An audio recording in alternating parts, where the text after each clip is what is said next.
All right. It is up. It is up there as well. Cool. Perfect. All right. So, last time on Dragon Ball Z, we went up north a little bit on the coast with our, I guess, favorite question mark Dreadnought Death Knight ship. It's my favorite. And I mean, but then again, I mean, how many others do you have it to weigh against? Technically, like That's fair. Absolutely. you only know one. It's obviously the favorite. So, so we went up the coast, basically dealt with the remnants of the Talisites in one fell swoop with one individual. Really tough. And ship basically set off on its own little merry adventure, and left everyone on the beach. So we made a quick teleportation to Neverwinter, followed by a little journey back down south. And so we find ourselves in Leyland once more. After a travel where you basically rented a wagon, more or less, paid for a ride. And now we are back in Leyland. It is probably a little past midday, given the time and the travel and when you purchased your wagon ride. So here we are. The only item remaining at this point is the fate of Ebondeth, and the questions you asked previously, giving you the knowledge that you were seeking. And yeah, so I'll leave you guys to it. You're back in Leyland. You can prep some more if you need to. You can plan some, and you can roll out whenever you would like. One small thing. When we were in Neverwinter, I have had a chance to swing by the market to try and get a tiny silver cage worth roughly 100 gold. Sure. We'll say yes. Mostly because at this point in time as well, I feel like if you really, really wanted it, you could probably have found it somewhere in the town too, simply because of the fact that magical spell components like that are not super uncommonly hard to come by. They are in the sticks, but as the population of land has kind of begun to increase, so has the availability of certain things. But yeah, you are able to secure one.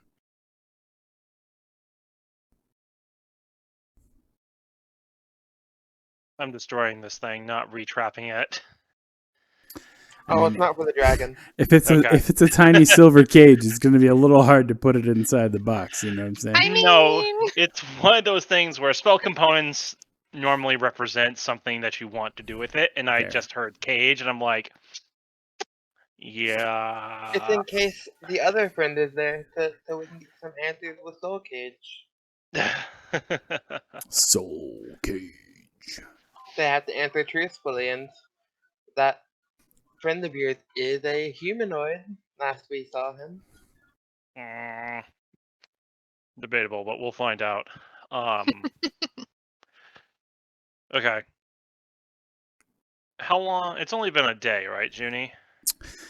Since the ship, yeah, like a little beyond a day, because it was basically about nighttime when you showed up. You slept overnight, went to Neverwinter, arranged for your transit, made it. Okay. We'll call it in 24 hours. Hasn't been a full day since. Okay. I'll just briefly check in with the council, see if anything has happened in the last 24 hours in regards to From the Mire of Dead Men. If not, then I will head over to Torver's post and pick up some more medicinal items to make a couple more potions before we set out, because I'm guessing we'll probably set out tomorrow morning versus trying to go midday now. Correct? Or do people just want to go now? We could start out. If we start out now, it'd just be mostly us getting partway through and then resting anyway. So starting in the morning would probably be a better idea. I mean, honestly, so long as we're just well rested, I think we're good. Because, I mean, walking in to fight this thing and whatever minions it might have, don't want to do that when we're potentially tired. I just need a short rest to get my spell slot back, and then I'd be good.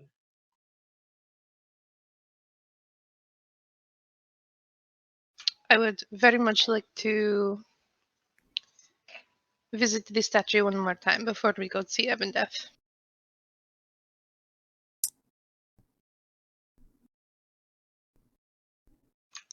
What is that about? That's petting the statue. I Well, said when I go see the statue, not pet it. Okay, all right.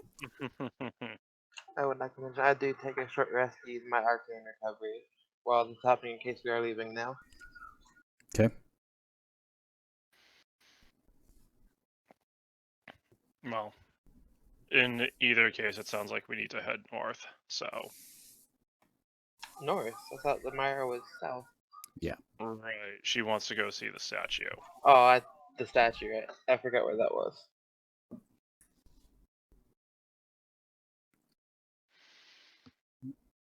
All right. If that's the case, then I will head to the council, ask them, go to Torver's Post, pick up some supplies, and then if we're all in agreement, we might as well head to the statue first, since that's in the opposite direction of where the mire is, and then we can just head out as soon as we get the supplies and go. So then that way we're gonna take a roundabout trip anyway. So Fair enough. we'll just get started there since that's not moving into imminent danger. Duly noted. That we know of. Correct. All right, so first stop Imminent danger. is you wanted to go to see the council, correct? Correct. So you enter the council chambers and, see them all sitting in their seats dealing with the random normalcy of the ownership or the administration of a city. So, yes, they note that you're there and, they give you the space and availability to address the council, so to speak.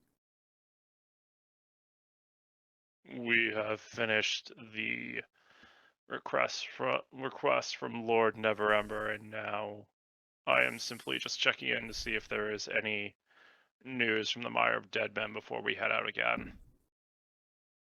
Well, one, well done. Two, things to the south have seemed quieter in recent days. Merchants traveling through the high road coming along have noted that there's been a reduction in random undead sightings. So that seems potentially in our favor. That is good to hear, but I plan to finish what we started with Evan Death. And we will be the safer for it, I'm sure. Thank you. If there's no other news, I will take my leave before we make for La Romarontosh's enclave before we go. Very well. And I'll go to Torver's Post. How much in alchemical regents and healing potion materials can I pick up from there?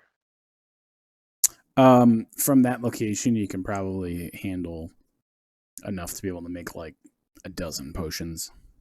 Okay. How much gold? We will call it 75 gold. Okay. Quick maths. Right. I had Paid to for. I had to do a dozen. How much does a normal one cost? Then how much do you think it would cost if you were making it on your own for the components instead of just buying one pre-made? Yeah. So Subtract the cost of labor. Exactly. I'll do that. I'll pay for those. I will then head back to the others, and instead of getting up on my steed Scylla as per normal, I will just get into the back of the wagon because I'm going to be working on potions there, and I need a Potiones. slightly more stable surface than the back of my horse. Duly noted. Yep, duly noted. All right, very well. So then is the game plan that we're going to leave town and we're going to go to the Bronze Dragon Shrine to the north to consult with Lamaruntash? Is that what I heard you say? I believe so, because that is what you mean by statue, correct, Jackie? I thought you meant our No, I meant my statue. Oh, okay. Yes, the commemorative statues placed in the town of Leyland for the champions in their defense of the city. Sorry, I thought you meant the statue of Bahamut. Why would I go there? I mean, You're the dragon dragon god, Oh, dragons, going to deal with a dragon. Basically. I meant my statue. Okay. Our statues. Mostly just yours, though. I understand. Yeah. and Noctis. Fair enough. All right. Well, I guess if that's off the table, then do you still want to head out now, as it's kind of like late afternoon into early evening to head to the mire, or do you want to stay in town first?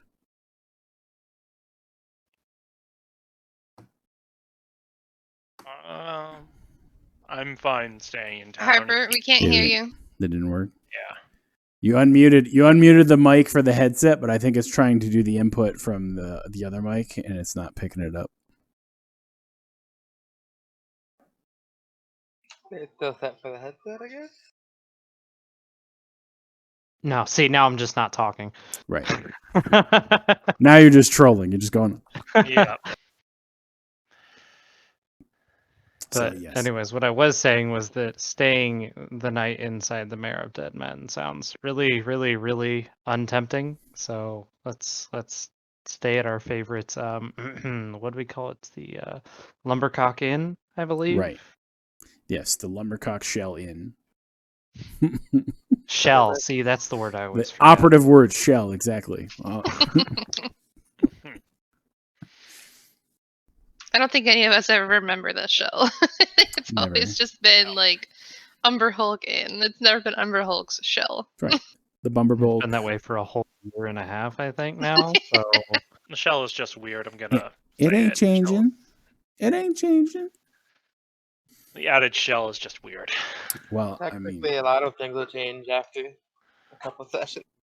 all right. So you return to your trusty inn, where you have more or less been a semi-permanent resident for the past month, 2 months maybe.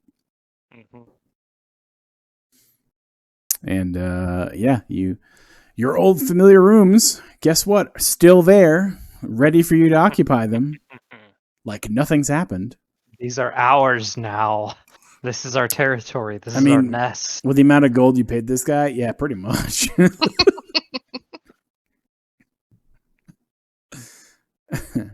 So yes, you have a evening of rest and or revelry, and I assume that Knockers, you're going to want to spend some time doing a little alchemical stirring of sorts.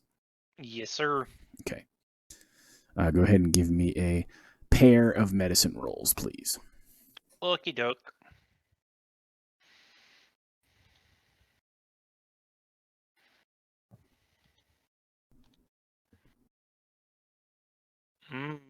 There we go. Give me another one if you could too. Yeah, no, I was just waiting for the number to populate in because it's taking a while. Jesus, Colt. Why did it roll 2 20s in a roll? Seems suspect there, but Here, I'm gonna roll another just one. yeah, roll like a third or a fourth. I want to see if they all keep coming up Millhouse. Okay.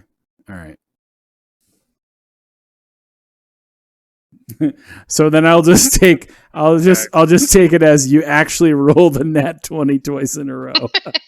Wow. There goes I all your mean- luck for the evening. Let me put it this way. I think 2 weeks ago I rolled like 8 or 9 20s in my Sunday session. Yes, when you And- went ape shit. Yep. Yeah. Mm-hmm. Fair enough. So yeah, you wanted to make 12 potions, and so you started the process, kind of batching it out, and through a few hours of your diligent work, you have managed to make 15 somehow. out of the components of 12, and you're like, huh, I thought I counted right, but I guess having these extra bottles was good. Okay. So I have 15 potions of healing now. Yes, 15 potions of healing if you would like to distribute them Yep. among the I masses. will.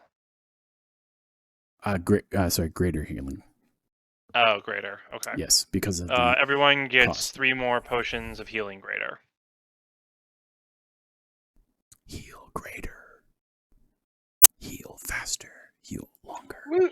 I'm at 10 now. I have Feel 8. stronger. This is when you get to like just start double fisting healing potions. It's like If y'all I have get no hit, I reason die. to not drink potions now. Yes, Trace. Yep.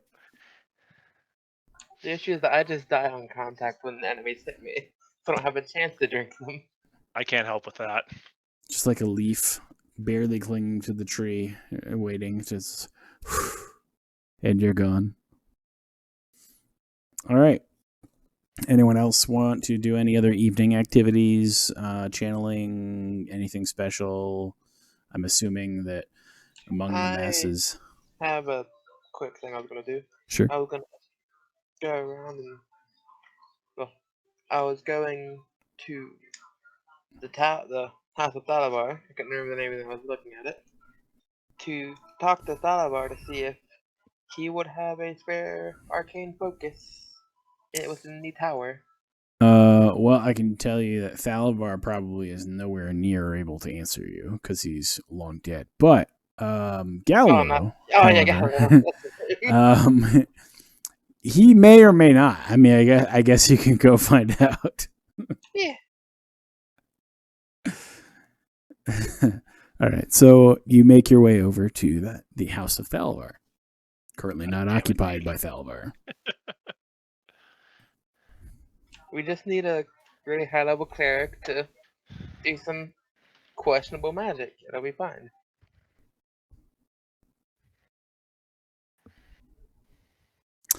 All right, so upon arrival, you venture inside and you meet with your familiar friend, Gallo, who is in his study, giving you the attention that you have asked for and rightly deserve now that you are present. Master Gallo, I was wondering, if within the tower there would be a arcane focus that I could use for the journey. Mine broke. Well, that is quite a problem, isn't it? I sure have something around here. One moment. He kind of starts poking and prodding through the bookshelves in his study, looking and seeing if he can find a focus that he might have had kicking around. And here we are. Over on the far side, he sees from across the way and strides over to the bookshelf, lifting a folded parchment off the top of a largish looking magenta crystal. This will do. This is plenty of a focus, I would say. He hands it to you. Thank you, Master Gallo, for the assistance. My pleasure. I give a bow and let him get back to his work. All right, fair enough. Sleep. He's old. Yeah, I mean, I guess he is old, but he works too much anyways, so. All right, so then you return to the Bumpercock Shell Inn. Yeah, anything else anyone would like to do for the evening's revelry before the rest? I would like to wait for Nokris to finish his potions. And then Holly will kind of sit down next to him and thoughtfully kind of nudge him with her elbow. I plan on going for a walk tonight. I need to go see the statue once more before we leave. Would you like to come? Sure. I'm all done with my potion making for the evening, so I could Why are use. you shaking your head? Because Harper had muted or attempted to use the microphone to speak, but it was muted, and I shook my head because it sounded like she was saying, "Can you hear me?" And I was like, "No." Oh, oh, poor Herbert. But it So sounds we like will go to sounds like the tonight's statue. the night. No, John. No. I have something else planned, and it's not romantic at all. Okay. Oh, okay. I would like to go to the statue with Knockers now, please. Yeah, go ahead. As long as he doesn't refuse to go. I said I would go. All right, then you're off to see the statues. Better not be a wizard here. Why would there be a wizard here? And just, stop by to admire the statues this time of the evening. I meditate on top of them. I don't believe Invited you. you. I don't believe you. Anyway, Holly will kind of thoughtfully look at the statues for a while, and she'll give a sigh. Knockers, what do you plan to do when all of this is over? I honestly don't know. It depends on what's discovered at Ebondeath's lair. If need be, I'm going to continue my journey to hunt down who I've sworn to kill. I'll continue to look up at the statue as I talk. I think I would very much like to go home.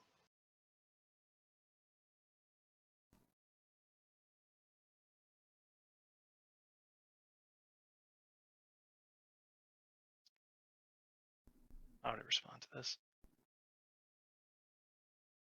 Do you feel you have collected enough stories for your friend? I don't think we could get a greater story than this. Look at me, I have a statue. Very true. I am sure she will be most honored for you to tell it to her when you get there.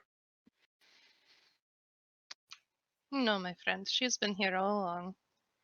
And I'll take out my little half bone mask. And I'll just place it, at the foot of the statue. I left home because I was no longer welcome. I took something that did not belong to me. In my sadness, I did take this, but I think that she would be very proud of what we have accomplished here. I am certain she is. So my plan is to take all of this money that we are getting, and I'm going to go home and give her a proper burial. And with this money, I could hire soldiers. I could build defenses in this small town that I'm from, and maybe nothing like this will ever happen to anyone else's sister.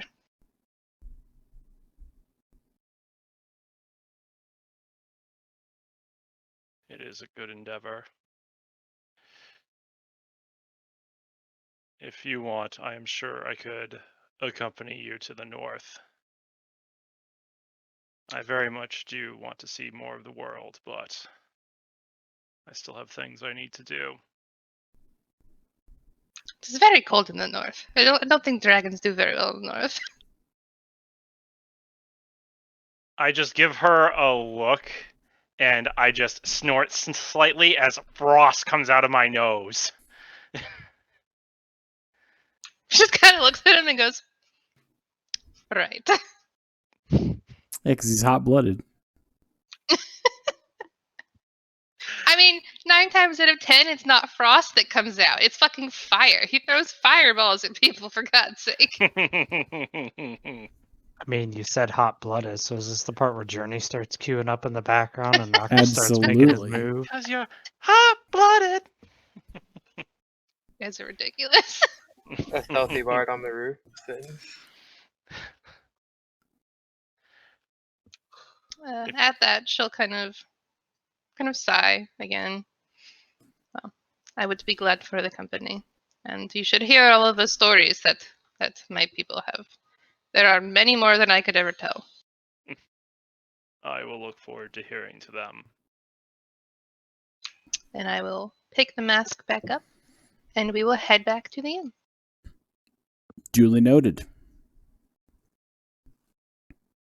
And I assume. One more Yes, thing. I go want ahead. to stop off and see if I can't find a shop that is open that will sell me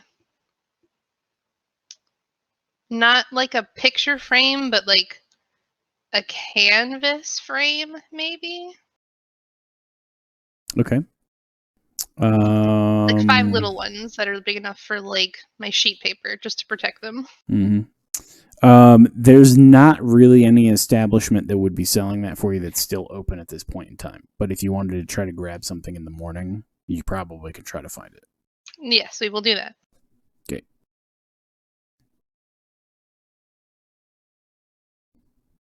That's it. Done. Okay, we went to the statue now. Okay, cool. All right. And I assume Azzy is just, at the inn. Just being at the inn. Yeah. Okay. All right, sweet. So that being said, unless there's anything else, we will take the long rest of the evening. And it will be the following morning. You can now decide when to hit the road and the fun that will ensue. I'm ready to head out now.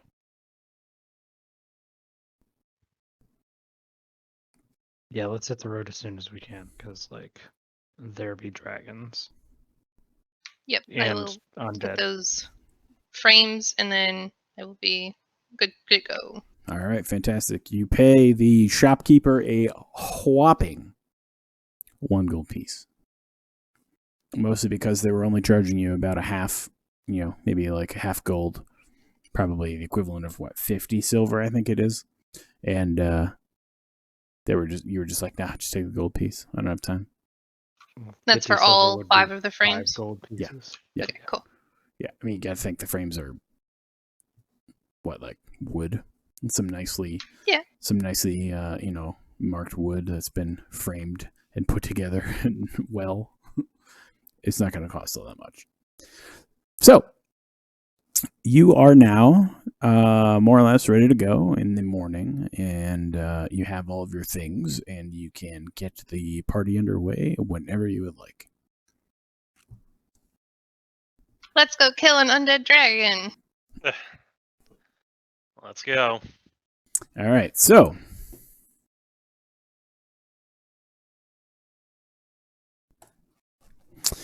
you head out into the Mare of Dead Men.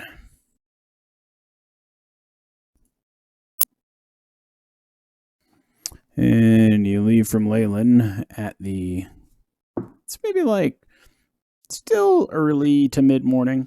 And you head out going down the road, making good time because you're on the road. And probably maybe a little before midday, you reach a turnoff point where, based upon where you're looking on the map that you more or less were given by the Mage brothers, whatever you want to call them, the rivals of gambling. Basically more or less where you're going is kind of like down this way. So you head off to be able to take the trail into the swamp, that kind of, makes your way in to the location. And along the way, you don't find anything that's really alive in the swamp. But fortunately, you also don't find anything that's undead in the swamp, or dead for that matter. You just kind of find a general lack of life, which is probably maybe kind of normal, I think. But at the same time, maybe not. Who knows? I don't. I was gonna You say don't. that's way more equally disturbing. Right. But I mean, you got to think if the swamp, commonly is filled with undead, more or less, on and off. What kinds of things do you think would be alive that the undead wouldn't like fuck with or try to eat or whatever. So More the lack of, anything moving. right, basically a kind of stillness across the swamp, and you eventually make your way through the mire and reach the destination that's marked on the map.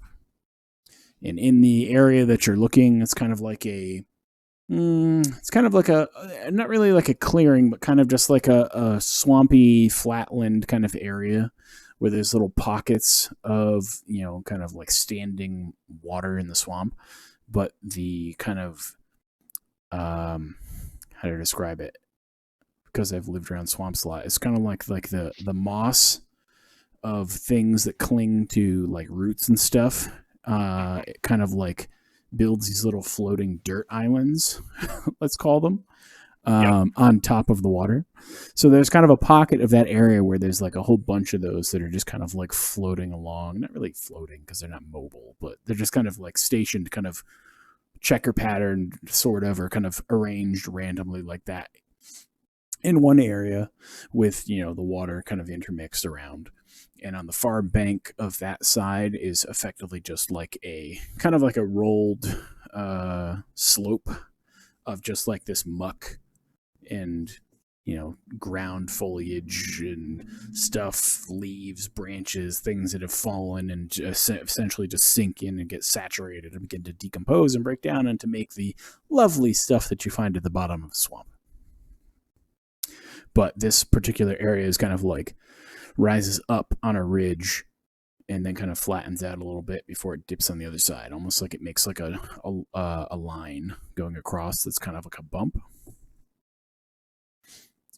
But more or less, you're at your area.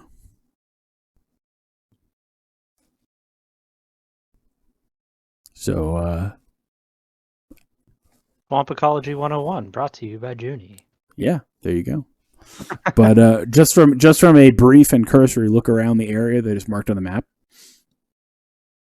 it's clear that there are no standing structures remaining that have not either sunk or, are jutting out of the swamp or whatever the case would be from the former Uth lords that used to live here.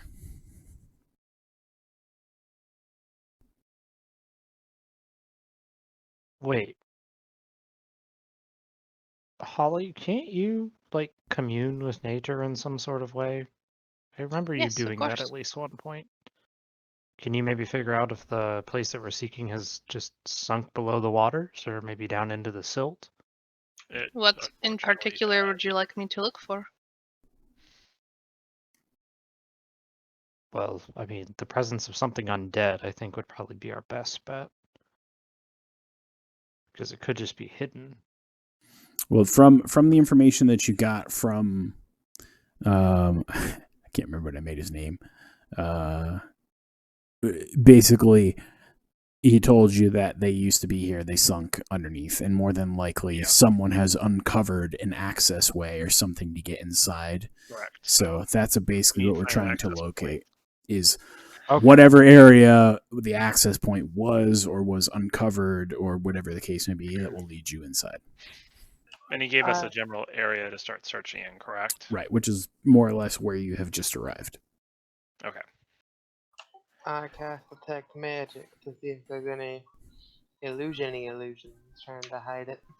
I will also begin casting Commune with Nature. I will use my eyeballs. They're super effective. So in your Detect Magic, you do not detect anything in the vicinity. In your cast eyeballs, you see around the area of the swamp that some of the areas that are more saturated and potentially have more standing water look as if the edges of the muck have been more disturbed recently. But otherwise, you don't see any immediate signs of anything that appears to be an entryway or anything like that. And as you commune with nature, what would you like first. You have the celestial fae or like demonic presence. So from that, basically, you only really sense kind of like an evil connotation, kind of a fiendish spirit of sorts. There are no extraplanar anything that you can feel from that. And what's the third one? Well, it's 3 of like 5. Okay. I guess buildings. So structures, you can sense the presence of structures beneath you. What about people? Any people? You sense a whopping 9 people Below? below. You guys, are there things that live underneath of the swamp? Are there swamp people here?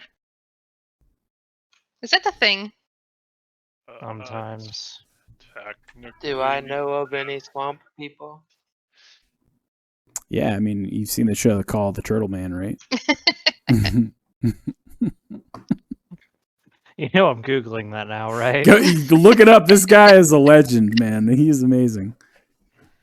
I'll kind of gingerly stand on a log or something that isn't actual dirt, like if there's a rock or something, and I'll just kind of point in the general direction below me that I feel at the strongest, and I'll let everybody know like that the structures are down there. There's also like a lot of people down there, like less than 10. And I'll give my spirit bear who came to commune with me a little kiss on his nose, and he'll disappear.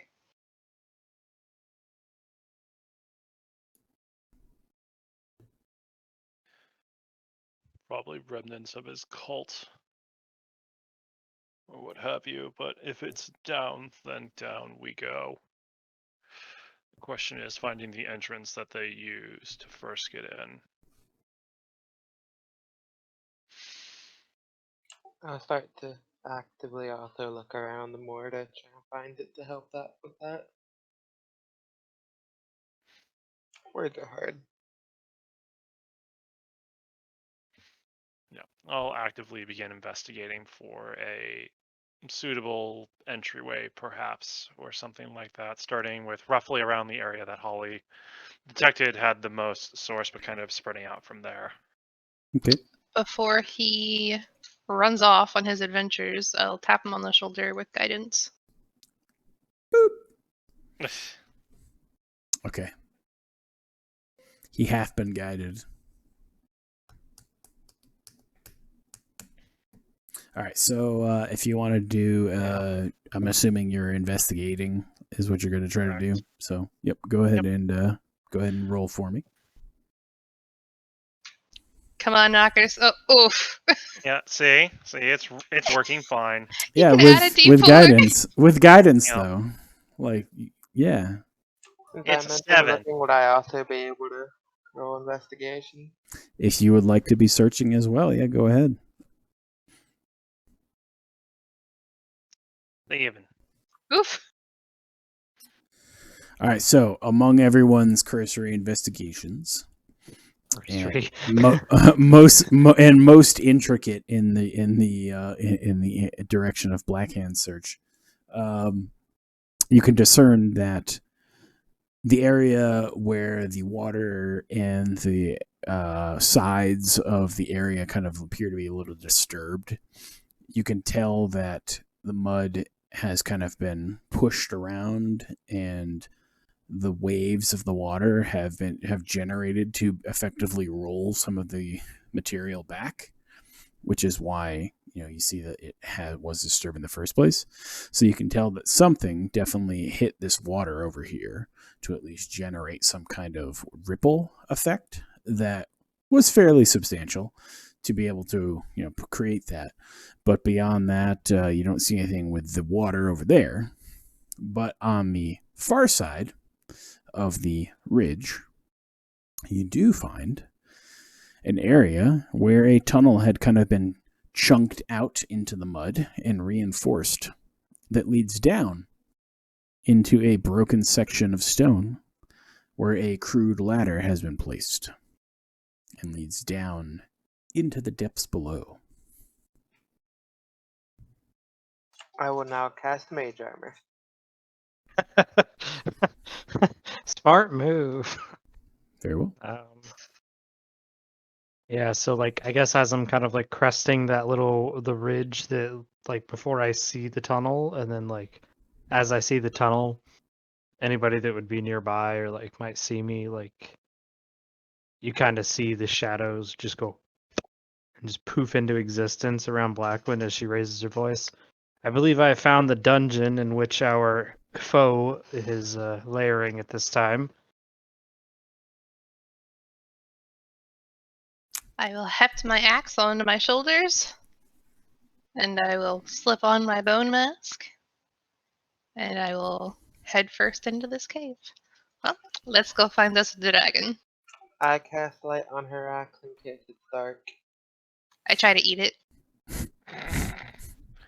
I will mean- follow after her. But it's not a werebore bacon piece of meat, so like, why are you trying to eat it? It's also not a pretty color. Okay. All right. So, having found the entrance and the area through which to climb, you now begin your descent into the depths below, which you find things to be a little dark. Good thing somebody cast light. Good thing this person has 120-foot perfect dark vision. Right? Oh no, bats fly into your eyes, scratching your corneas. All right. So, I'm Let me, writing Harper, that down. Harper, don't test him on what is probably the last session of our campaign, okay? Because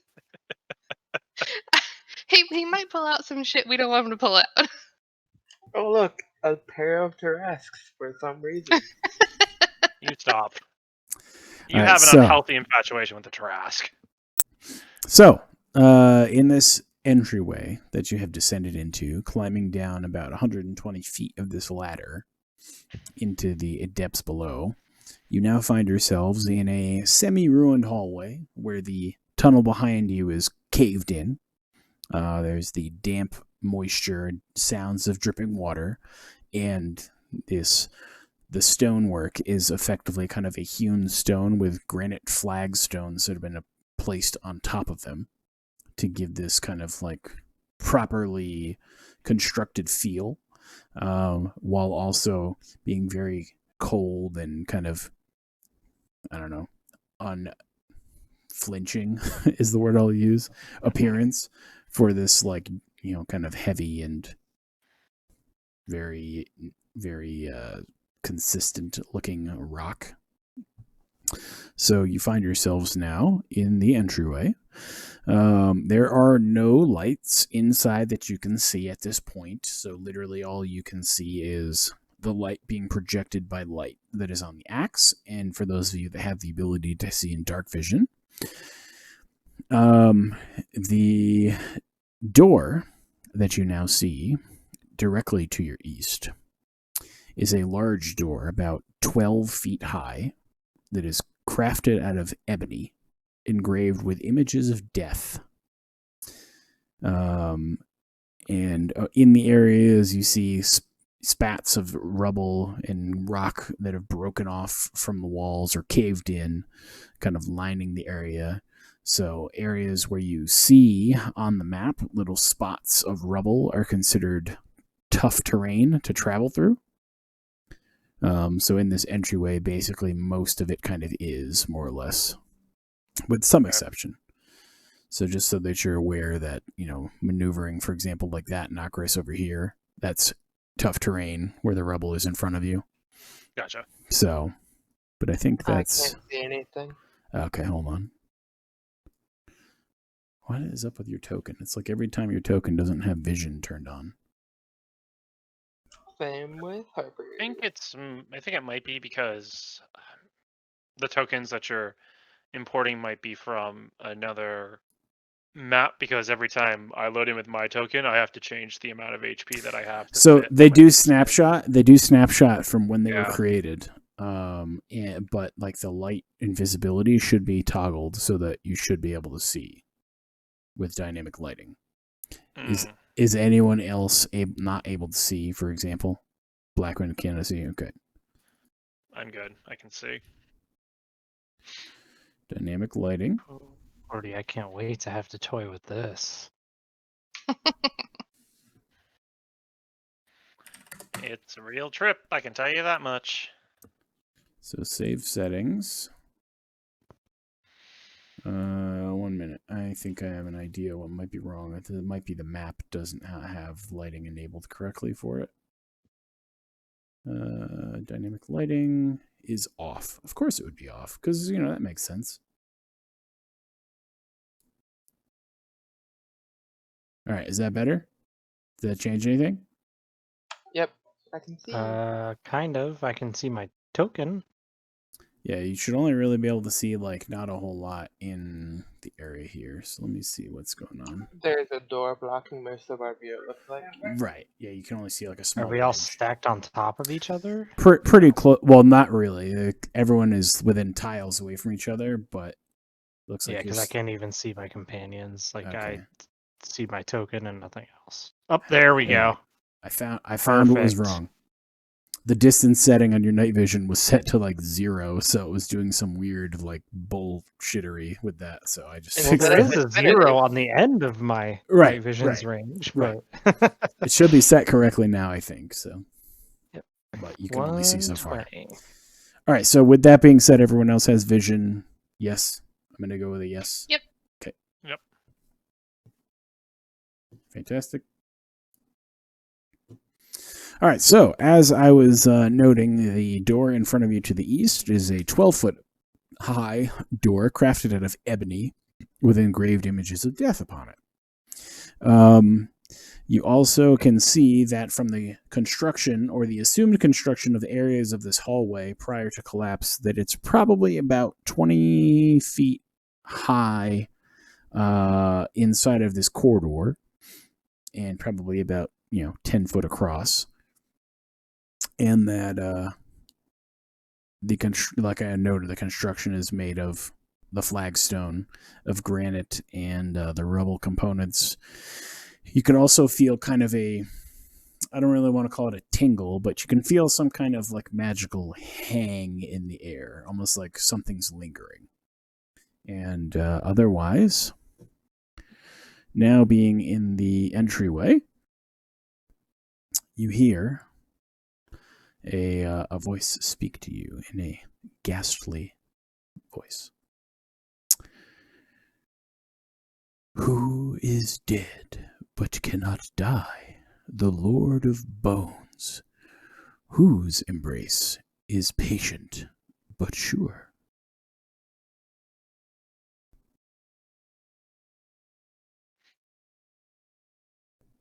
A good friend. Ugh. So within that, kind of in front of the door, there's kind of like a thin layer of mist kind of hanging close to the floor, just kind of like lingering, obviously in this kind of area that's maybe a little cold and a little damp and below the surface. But you basically still see nothing really moving and nothing changing. But you feel kind of a slight, like I said, kind of like a lingering feeling of kind of latent magic in the air, and a little bit of kind of a cold feeling as well. Hmm.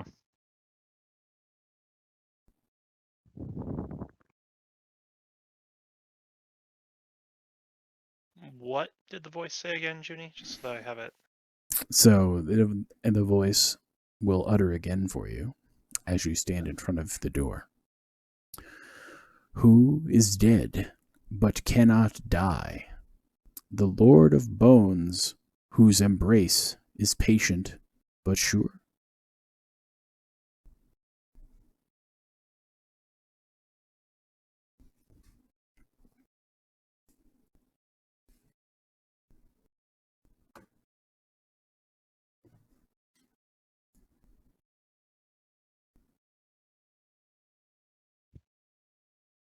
Is the Lord of Bones a name that we would know?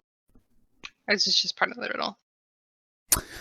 I mean, I don't know. Maybe you could try thinking about it or seeing if Yeah. maybe anyone might know that within their kit of knowledge, potentially, to see if that's something. That's always First an real option. challenge in 7 levels in this campaign is a fucking riddle at a door. Well, Damn right, to be fair, motherfucker. There was also the Lama Runtosh riddle that nearly got Marcus killed.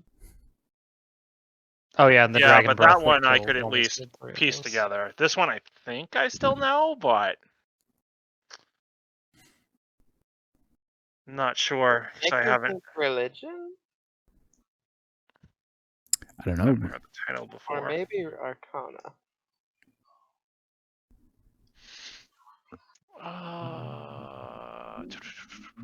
Any chance I may have read up on this when researching the necromantic thing? Here it is. I don't know. Maybe. Would you like to? Would you like to plunge the depths of your knowledge to determine that with a roll? Yeah, would that be Arcana then? Well, what kind of knowledge would you like to plunge the depths of? Magical knowledge or something else? Yeah, magical. All right, go ahead and roll Arcana for me.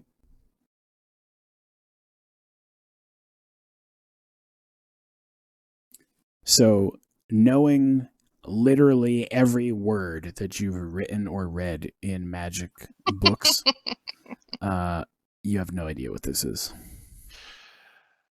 I can confidently say that it isn't a purely arcane Okay. idea. We've technically come across the title Lord of Bones before. I just don't know who it relates to. So, in answer to your question, as the original name of Ebondeath, which I can give to you, is none other than Chardon Seern Vitriol. Very much in the rhythm of a dark, fiery, angry dragon. But it's spelt like this, if you want to see it in text form. Consonants and vowels in all the wrong places. That's how you make a dragon name. As he approaches the door and says, It says that. Nothing happens. says Ebondeath. Nothing happens. No, it's not Probably that. it might be Mirko, but I wouldn't know that because I didn't do religion, and I wouldn't know that in game either. I'm just making assumptions. So the voice asks again, who? Sorry, hold on. I just hit. There's who is dead but cannot die. The Lord of Bones, whose embrace is patient but sure. Could that be another title for Vecna or Mirko, one of the two? Because this guy has a technical connection through Mirko for being the reason he has his power. But if we're right on who awoken him and their connection, they fear Vecna. So it might be related to one of those two. You would have to take a guess. Vecna. Nothing happens. Mirko. As you utter the name Merkel, the giant 12-foot ebony door that has no handles or a keyhole silently begins to open and open inward. And from it, you see the little wisps of mist start to pull into the room. As inside the room behind you, or not really behind you, but in front of you, you now see, I don't know if I can get this to actually work. There it goes. A fire in the middle of a room, small fire, and some individuals and undead kind of hanging out in the room. In this brief moment, as the door has silently begun to swing open, you are currently not detected, nor are the individuals inside the room aware of your presence. Should you wish to try to take any kind of initiative or action or sneaking or try to do whatever it is that you're going to try to do in this moment, but you have this moment to be able to do something as the door opens and reveals their presence within. I would like to try to use my command undead feature on that undead I can see. All right. It'd be that one. Let me just hold on. I'm just pulling up the actual undead's stat block here to look at it.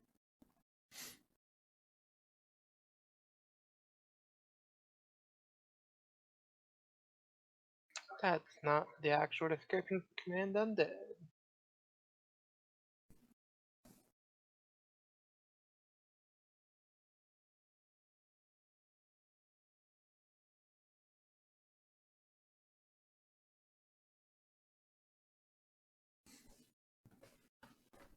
Okay. There's the actual description of command undead.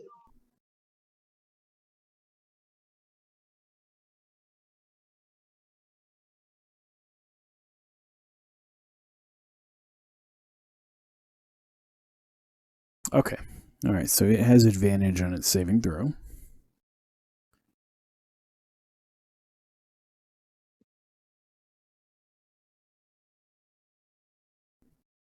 Okay.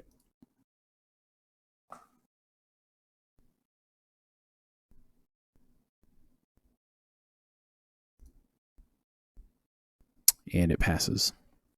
So you fail to control it, or at least command it, and make it your buddy.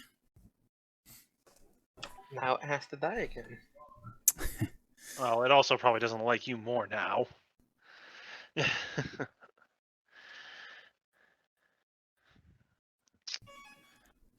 Alright, I see two things, and at this particular juncture, Tarking is more than likely out of the question. So I'm just going to cast Fireball into the room. Woo! Okay. Very well. I'm going to aim it right here. Okay.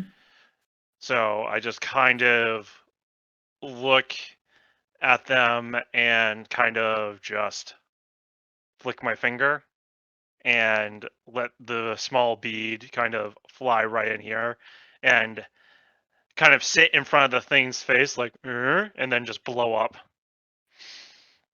So go ahead and have them give me dexterity saves for whatever is within a 20 foot radius? 20-foot radius in there.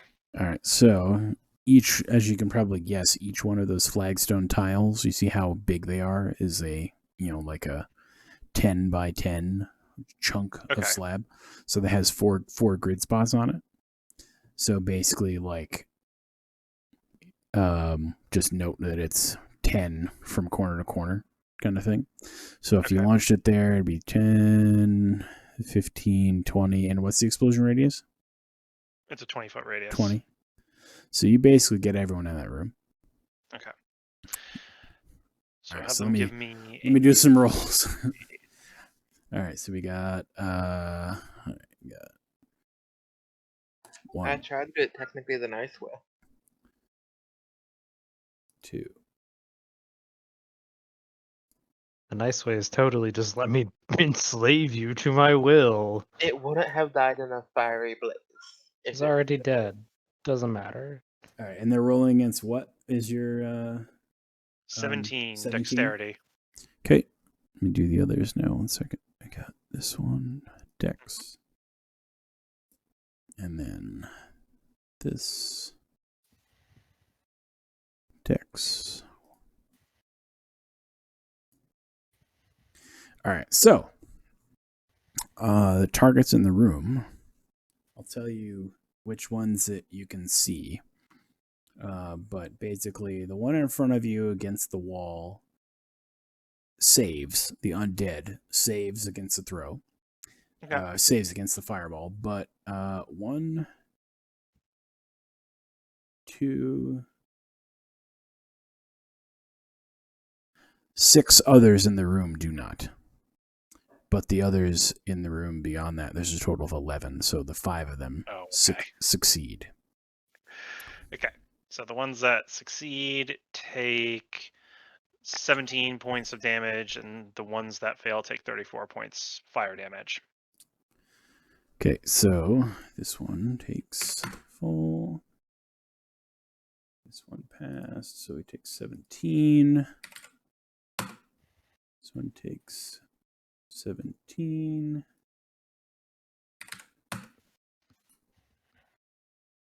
Yeah, 17.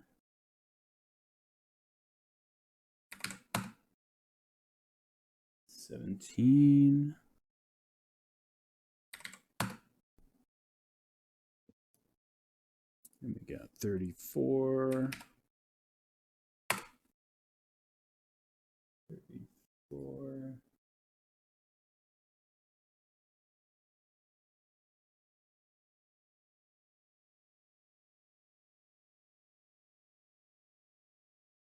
Pow. 34. 17.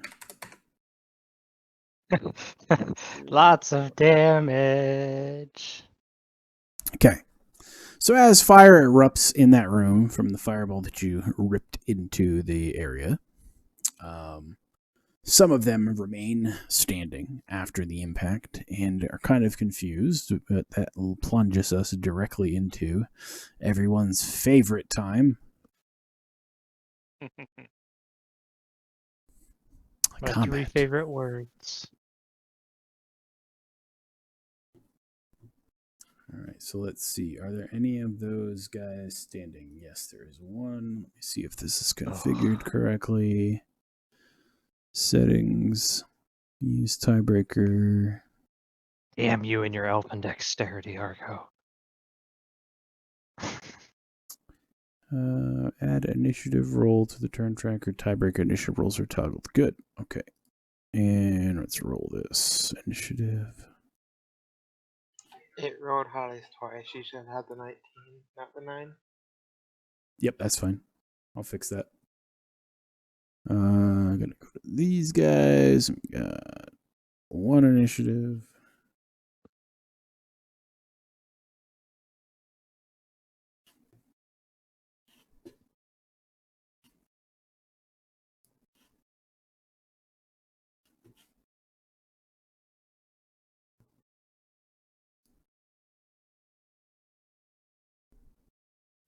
So many things.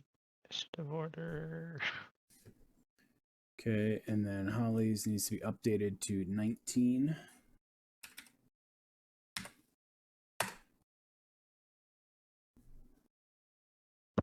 This gonna be trouble. I'm more worried about how cool that unique token looks. The hat, one looks like it's wearing a hat.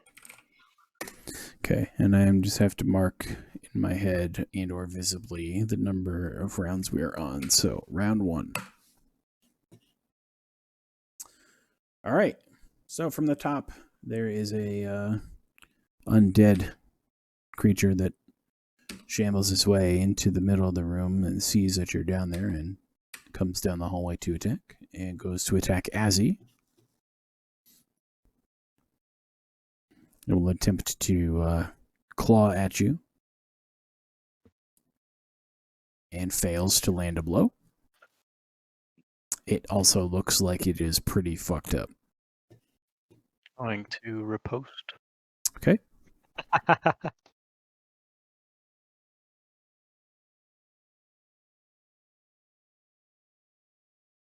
And it takes 4 points of damage and falls to the floor. I haven't landed a hit yet. Oh, I thought that's what that 4 was. No, that's that 4 is the riposte damage or addition to damage. So that's a 28 to hit. So yeah, guess what? Cool. It's dead. It did. It That's- just misses. It only Wanted had to make sure. all good. It only had 1 HP. So let me just roll this as well. Okay. I need that number. All right. So it is now this guy's turn.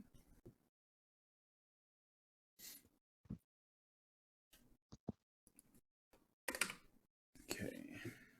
He is going to kind of angrily note, who is it that disturbs this chamber?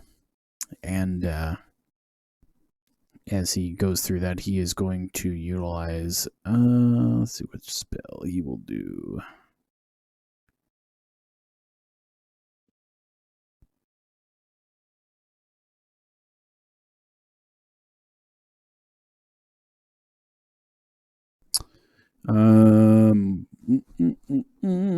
He is going to use Blight.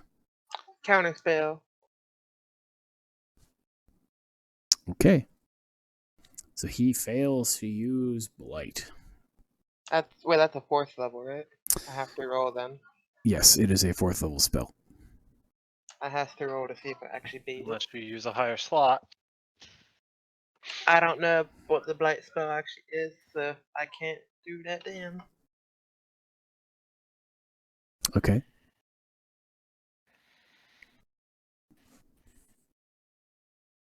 Yeah. So yes, it fails. So the individual that you just kind of countered his magic from is kind of like, what the? In confusion of what just happened as he attempted to, throw magic at you and nothing happened. But from that, he will kind of back to the wall and reposition a little bit. And now it is this undead's turn. It's going to shamble on over.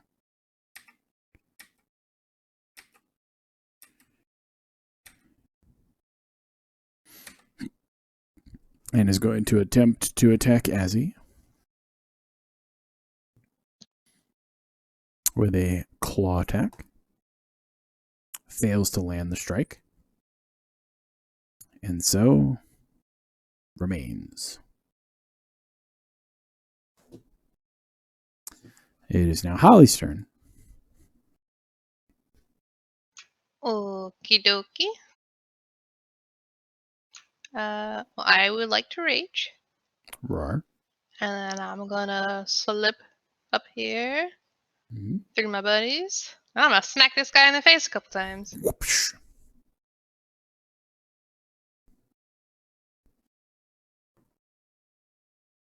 As soon as I remember where this thing is. There it is.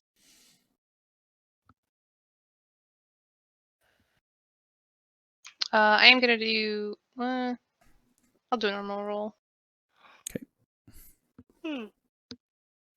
Is a hit. And it's what? 7 plus 3, 10, right? Yeah. So 10 damage for the first one. The second swing is a miss. Okay, then I stay here. All right. Nokris, you are up. Yeah, right. I'll move up here. There. So I can get a better view of the room. I will attack the enemy that is right in front of me. Okay. 24 is a hit 24 to hit. for 12 damage. Okay. And it falls to the ground. Okay. How much movement? I probably used. You what, did 5, 10? 15, because 5 up 15 into Azzy and through, and then 20. So- Okay, so I'm at 20. Yep. So then, in here is another 5. Correct. Correct. You got Okay, another and- five of movement still. Right. Okay. And then I will do 10 here.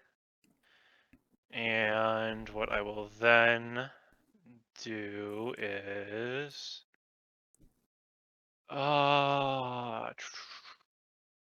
okay, that is have this gentleman right here, the tiefling thing. Mm-hmm. I'm going to cast a first level spell, and I'm going to cast Compel Duel on it.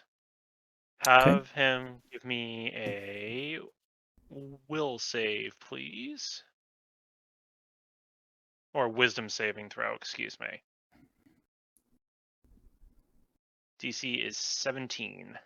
He fails. All right. So, it's a concentration. The creature is drawn to me, compelled by my divine demand. For the duration, it has disadvantage on attack rolls against creatures other than me, and it must make a wisdom saving throw each time it attempts to move to a space that is more than 30 feet away from me. If it succeeds on the saving throw, the spell doesn't restrict the target's movement for that turn. The spell ends if you attack any other creature. So, I've basically compelled him to enter into a duel with me, and he has to remain within 30 feet of me. He can't really attack anyone else with an attack roll. He'll be at disadvantage when he does it. Very And well. I have to attack only him. Okay. Duly noted. I will give him an icon for the anger. I'll just take my sword and point right at him. You. He is filled with the angers.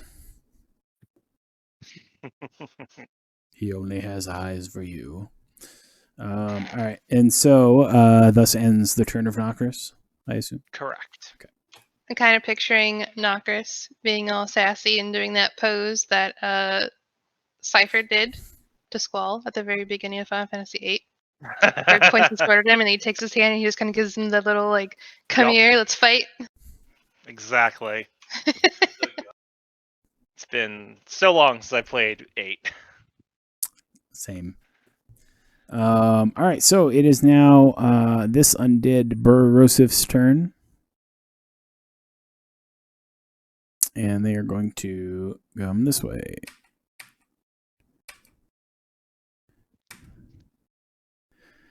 And will attempt to claw at who other than Azzy. And misses. Shocker.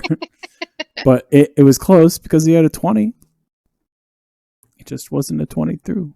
So, all right. Rolling on me and you're gonna get that crit. I mean, I'm trying. All right. Roll them. Azzy, it is now your turn. Oh man. This guy look fucked up. He looks okay, but he's definitely taken a little bit of a beating. I really need one of those skills that I can take -5 and do +10 on.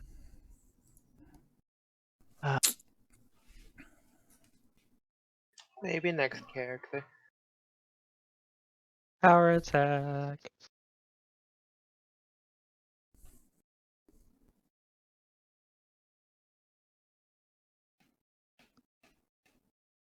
God damn it.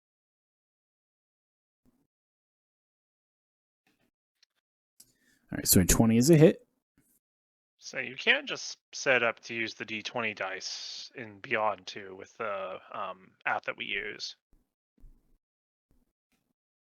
Still standing? Hold on. Total damage one-handed is 22. 12. The 10's just from the necrotic on 20.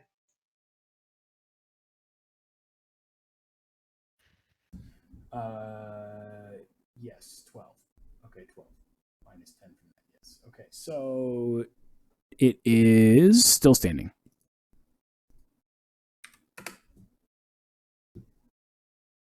Is also a hit. For 11, it is no longer standing. Okay.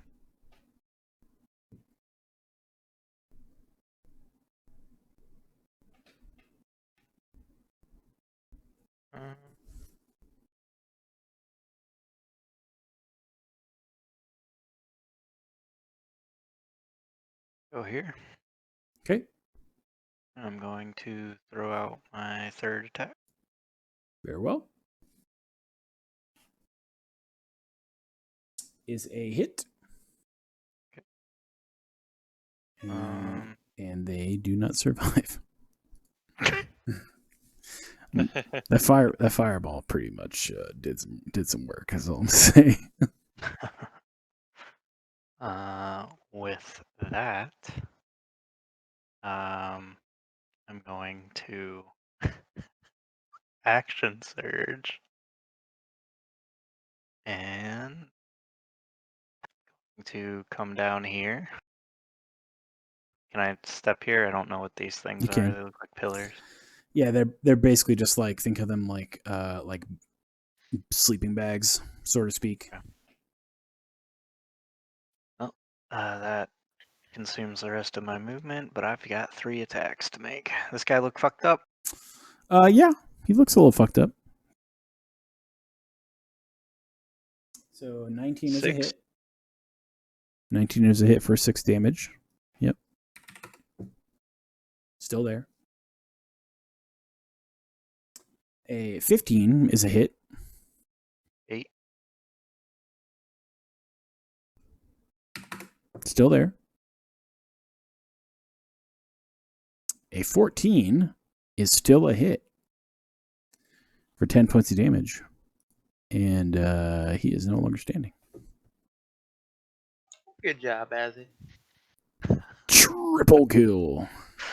Let's see. I guess that's it. Wait, does action surge refresh my movement speed? I wonder. I don't. Geez. I don't believe.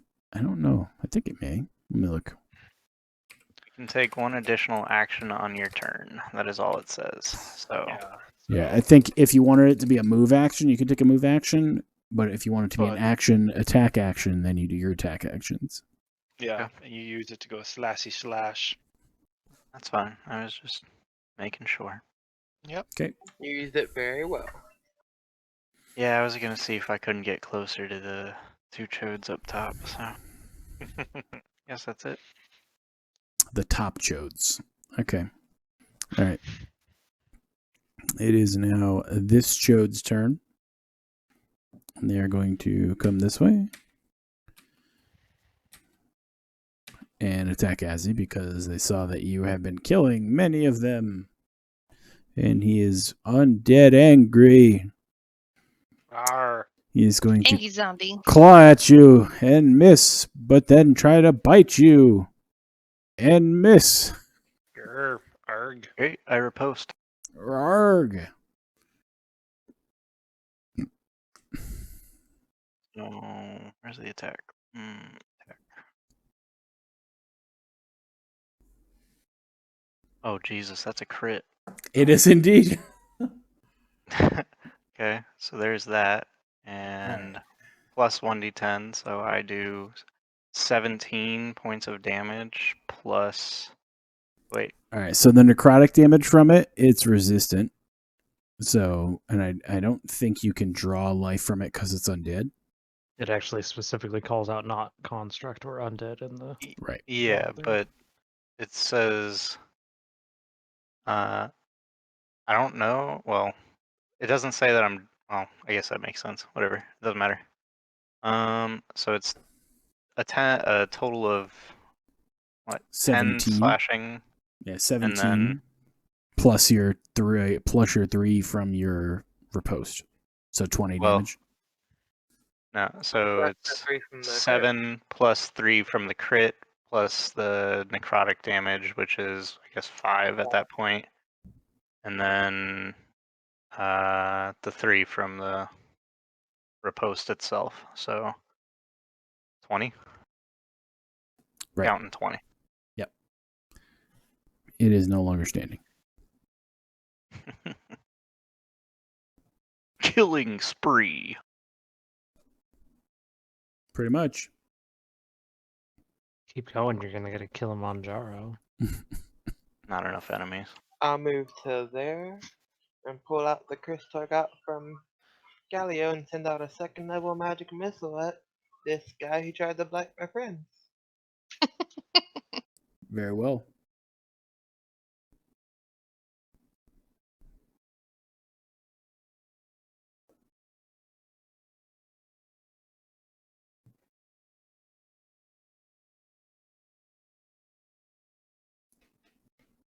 Four. So 14, if I'm reading that Yeah. correctly. Yep. Okay. It's still alive. And I'll end my turn. Very well. Blackwind, you're up. Alrighty then. Maybe I can finally move far enough to see what the fuck's going on in the room. You just hear all this commotion going on. Literally, the only thing that I saw was like fireball. Everybody rushed into the room. I hear like screaming undead re-dying sounds. There was a challenge shouted at the tiefling thing that I can see in the corner, and that's about all I've gotten. So Blackwind's kind of like, damn, y'all gonna kill shit before I get a chance. So 5, 10, 15, 20. Wow, is there really nothing left? That's my thought when I got there. 25. The only thing that's left is compelled duel guy. Those are doors, right? Those white bars.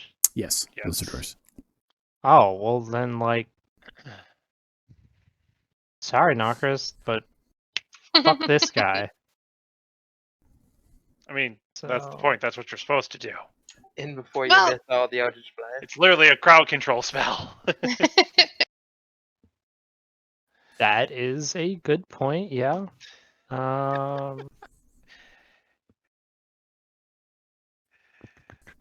Okay, cool. So first thing I'm gonna do is bonus action to cast Hex on him.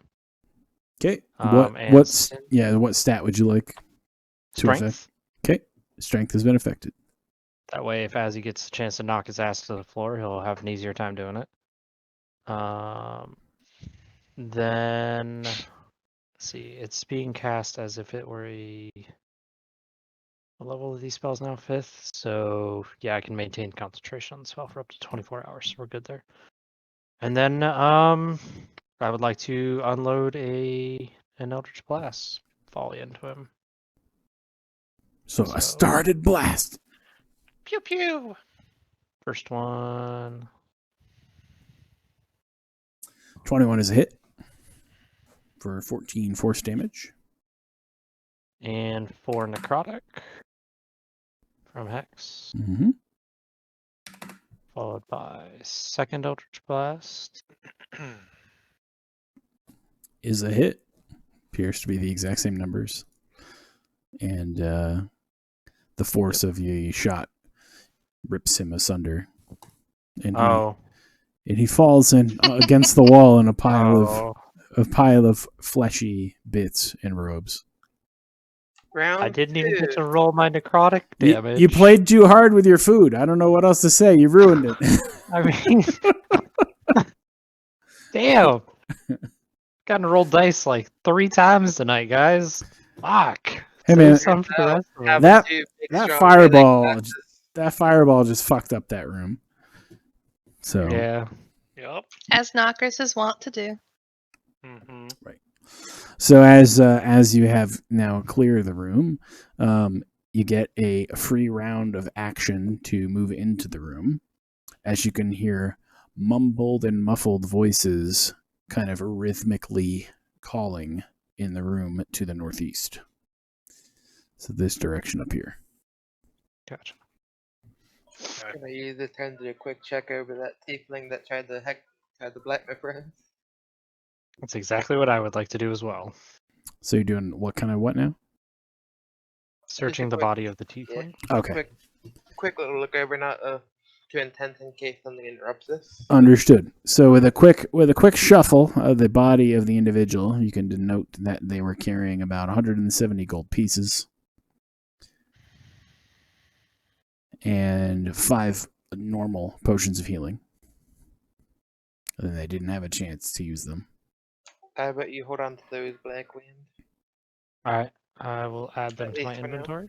I'll put the gold into my notes for after we get through combat.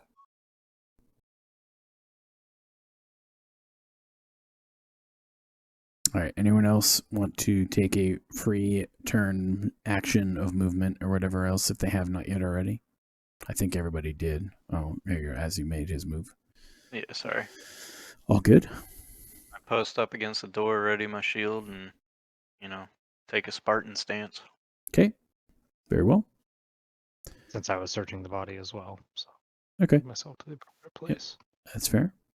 All right. So, as you are now in position bracing the door, 2 doors open up from the sides, and some monsters begin to come forth. And a particular individual steps through, looking like a semi-familiar jackass. None other than Uleron Mortis himself. And so, let me get them some round combat action added to the screen here. Wait, who is this guy? Uleron Mortis, the He is leader of the forces of undead under the command of Merkel. correct. Okay. He is the one who is propositioning Ebon Death with immortal life. All right, so I was gonna say, good thing you Initiative. said with immortal life at the end there. Although I don't really know how Uleron Mortus's proclivities man, swing. or- So Hey. He do what he gonna do. As long as he doesn't tell us about it, I don't care. if it's He'll good be for dead a here in bard, few seconds. if it's good for a bard, it's probably good for this guy. Okay. All right, having reset the positions as they are, so we begin. I have a quick question. I have an answer. Would this free round of movement drop my rage? No. Okay. So now it is this one's turn. And it is going to come shambling into the room. 1, 2, 3. And it is going to attempt to attack at Blackwind. all right, let me get you the DC 18 Wisdom saving throw. So DC Wisdom saving throw is an 11. So they fail. On failure, they must choose a new target or waste the attack or spell. So effectively, they waste the attack because they are not able to reach anything else from its current position. My feature worked for once. And so it is Holly's turn. She's on her way. She Okay. stopped for a bio. Mhm. No problem. Ms. Harper, are you still living out boxes? Hmm? I'm just noticing at the back by, I think what's on your shelving unit or your display case, the Amazon box behind you. Oh no, that's just where I keep the Gundam or the Gunpla that I'm still not finished with. Yeah, Gotcha. so, yeah. So I'm gonna take a look at this leader guy, and I'm just gonna grin, and I'm gonna rush up and reckless him. Okay. Get him.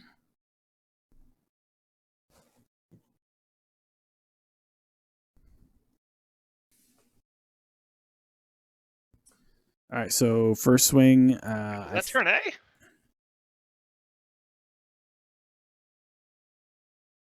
So first swing is a miss. Second swing is a hit. So second one is 13 points of damage, correct? Yep.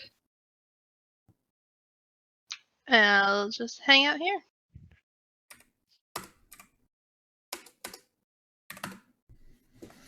Okay.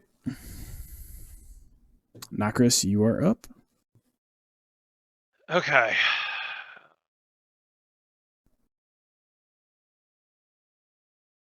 Fire. I'll Oh. jump to Ularan. The greater zombies are down there. Hazi is up here.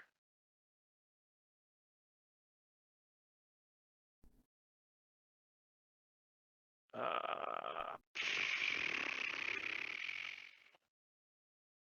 me see.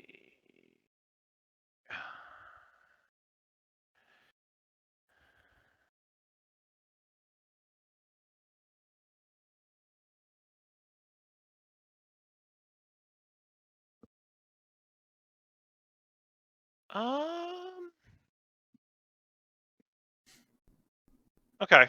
I know what I'm going to do. Very well. I am going to cast another spell. Mm-hmm. Going to cast at 4th level. I am going to cast Wall of Fire. And I am going to stick it right here. Right Bl- along this line. And I'm assuming, going down. Yes, in terms of where the heat's going, it's going this way. Damage I just straight at Black Wind and I. Yeah, no, I'm just going to aim it straight towards everyone else. So basically, and then Yep. like that. And it's going to be Yep.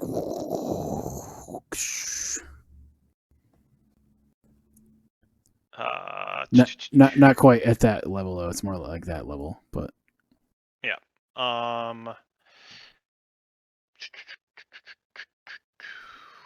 it's 10 feet from the side that deals fire damage, so it goes out to here for its fire damage, just as an idea. So then I'll go back and just put that back and be like.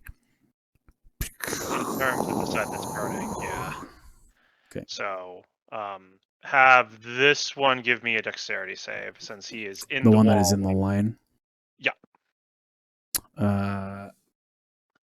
18. It passes. 'Kay. So I believe it takes half.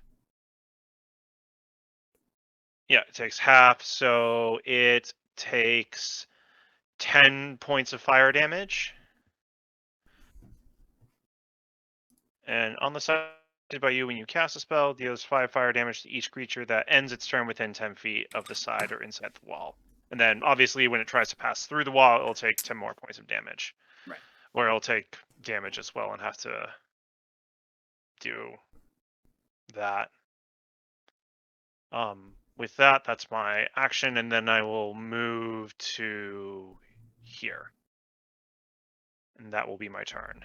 Very well. Azzy, you are up. Heal bodies. Can I see inside this door, or is it still shut? The door is shut.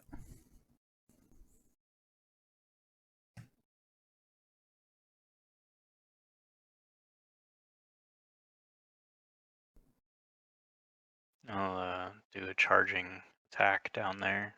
It's 20 feet of movement. I don't know if I get a bonus for anything or not, but Nope. Not with charges anymore now.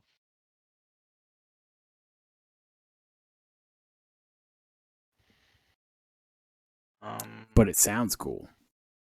Is it okay if I had used that action to swap weapons to Warhammer, or can I just swap weapons? Sure. I will allow it at your level of competency with your weapons. Normally it would be like you would have had to have dropped your sword to draw your Warhammer. Okay. First attack for 26. All right. So you started blasting. So you hit. And it takes, what, 11? 11. Okay.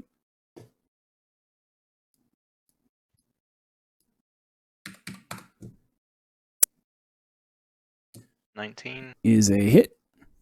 13. Okay. Whew.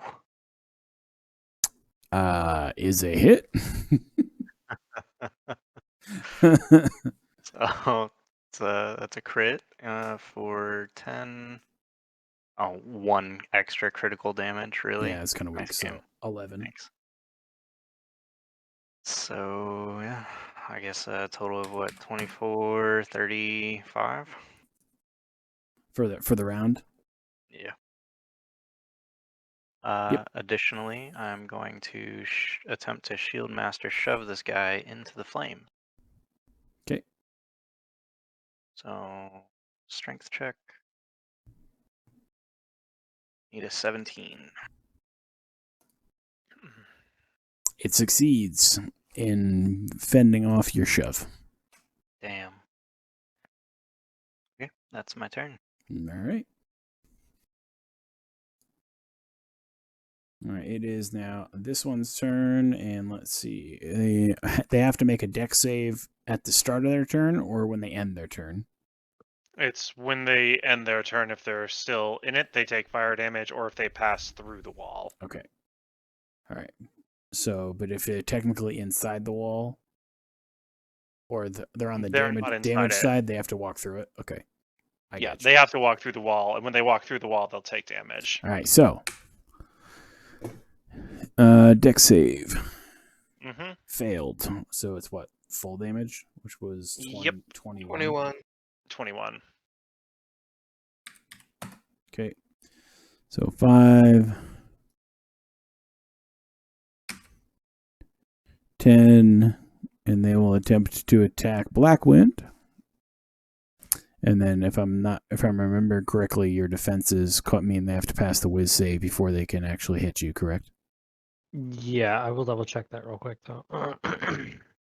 If an undead targets you directly with an attack or spell, that creature must make a wisdom saving throw, DC 18. Right. So this is in effect. So they they rolled a 0 because of -2 on their Oh, I was about to be modifier. like, I think I've seen somebody roll a 0 on a check. Like, I can literally count that number of times on one hand. So that being said, they're actually going to be attacking Azzy, apparently. Sorry, dude. So you're there too, probably.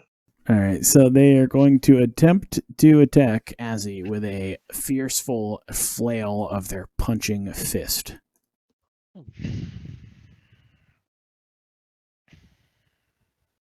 And a hit. 23 for a hit. 7 bludgeoning damage for you. And -3 because of your mastery would be 4. And 5 necrotic damage because it's a greater zombie. It's a greater zombie. Okay. Big poopy. Big poop. All right, so next up, this guy here is going to attempt to go through the fire and the flames. It's dex save. Fails. Takes 21.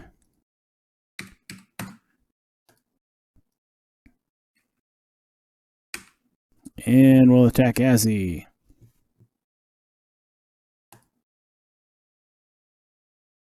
Come on. There it goes. And misses. With its flail of a fist. One of these.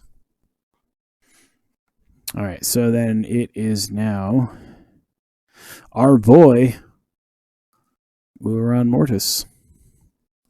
What's this hour shit? Fuck that guy. So recognizing who you are as he has entered the room, he notes that, the champions of Leyland have come at last. Well, this will be your end beneath the swamp. And he will then go ahead and try to use Flame Strike on Nokris. Counter spell. That is a 5th level spell. Are you able to counter that? Yeah. Okay. Cute. So the spell is thwarted. Fucking counterspell. It's finally useful. Right though? And let's see. I've had it prepared the whole campaign. Beautiful. All right. So it sits there, and he kind of like contemplates life for a moment as he just watched his attempt to attack be taken from him, making him think that maybe his prior statement is not going to in fact be what he thought it would be. Well, shit. But he will stand his ground. And so it is this Bob's turn. And they will attempt to flee from the wall. And they pass with an 18. So they do they 10. half fire, so 10, Mm-hmm. which is, effectively a total of 20 damage from it for them for the duration.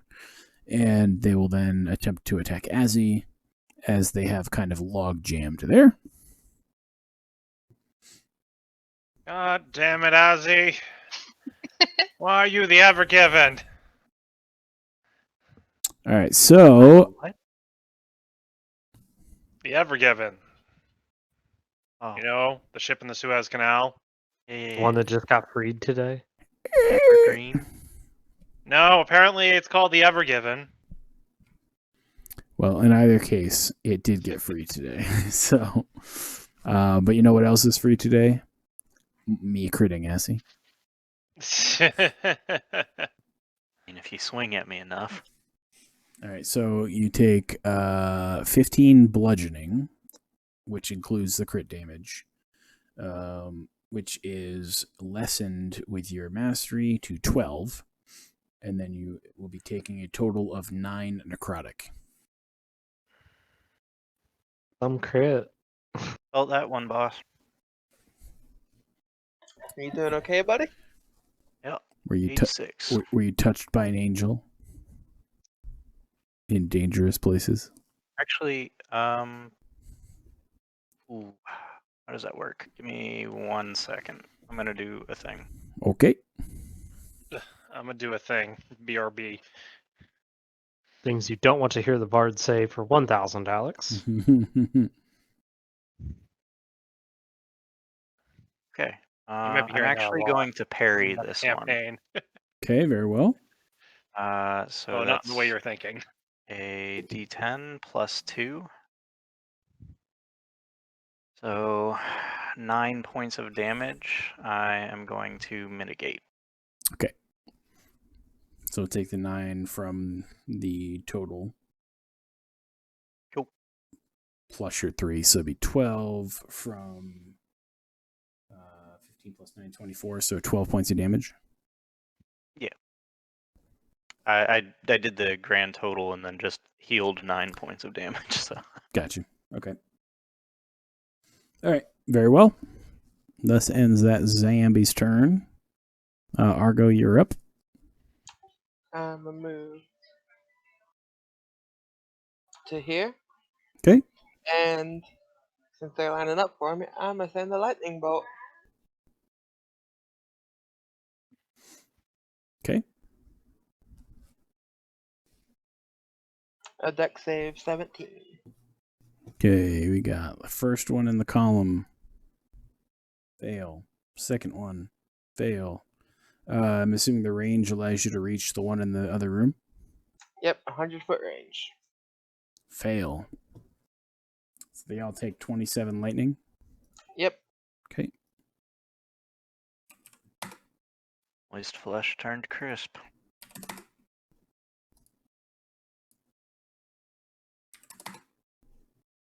Okay.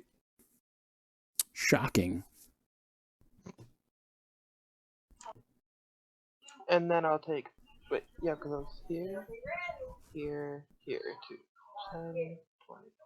Yeah, I'll move there for the end of my turn. Okay. Blackwind, you're up. All right. First things first. Blackwind will use her bonus action to transfer the hex because I still have it onto this Zambi over here Very well. because that one has not attacked me yet. So then she will move 5, 10, 15 feet back and lob an Eldritch Blast volley at it.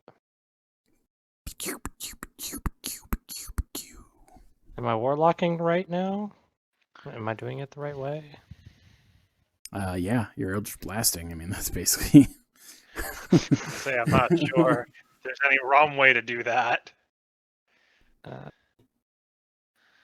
All right, 15 is a hit. And I'm assuming that the 1 is your extra necrotic. The necrotic, yep. Okay, second blast. Nice roll, but shit damage. Better than your like triple ones at the beginning with Talia 1.0. Don't Okay. mind it. I'm current on damage. All right, and the final blast. It's a miss. Mineral. Nat Damn. 1. Nat 1 and I still got a 13. Damn. That sucks. All right. Don't think I have anything else I can do. Yeah, I will end my turn then. Okay. It is this lonely Zambi's turn. They want to join the party.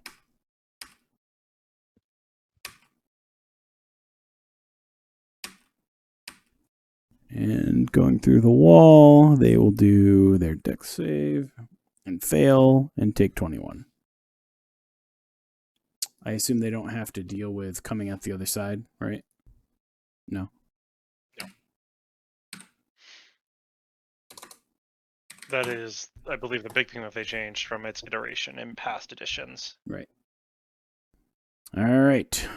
Thus ends his turn as well because he is still dumbfounded by the fire that has briefly touched his unlife. Whoosh. Oops. I hit the button too many times. It is this Zambi's turn. Right in here. And they are going to attempt to attack Azzy because, it's a party. It's an undead party. And Yep. they missed. They missed indeed. So they are going to just chill. And Holly, it is your turn. I'm gonna hit this guy in the face. Okay. But I'm also gonna. Can I scoot over a little bit like this? You can. Okay. And then I'm gonna smack him in the face. Okay. I'm going to axe him a question. Yep, and I'm a reckless as well. Okay. Is a miss. Is a hit for 6. Wow, them rolls though, Jesus. Okay, I stay here. All right. Nokris, you are up. Okie doke. I am going to drop my concentration. So the firewall disappears. Okay. And then I am going to use my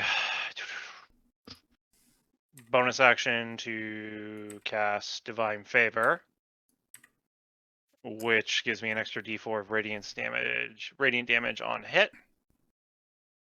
So from there, I am then going to attack Ularan. Okay.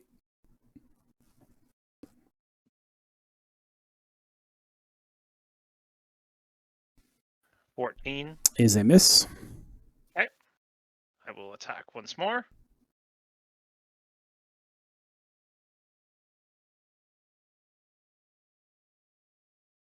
Is a hit. Okay. Yep.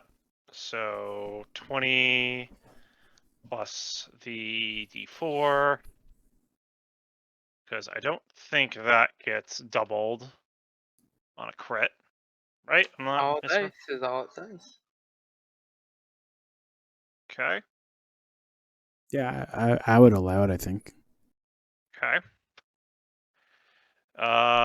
Takes 6 radiant damage, and I'm also gonna Divine Smite now, because apparently I crit. Yep. I'm going to burn a 4th level slot for this.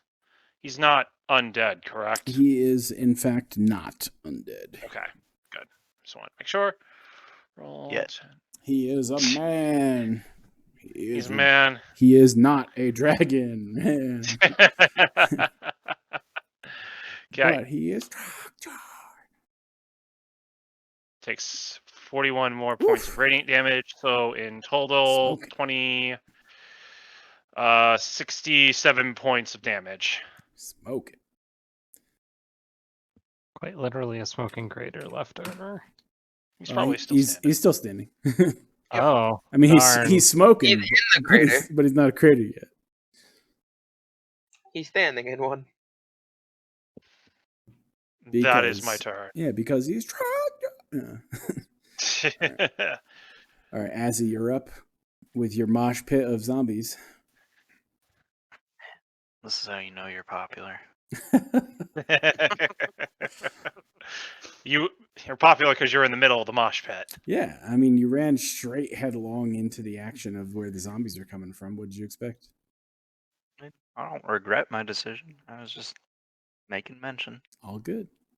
Please kill this one first. The one to my right? Why? Because if you kill it, then I can move my hex to another one.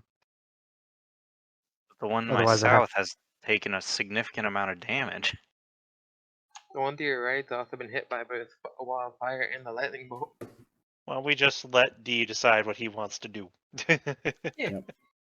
Boil them, mash them, stick them in a stew. Alright, one to the east.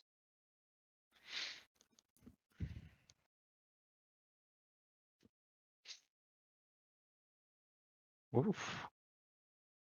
Is a hit. Still standing. It is still standing.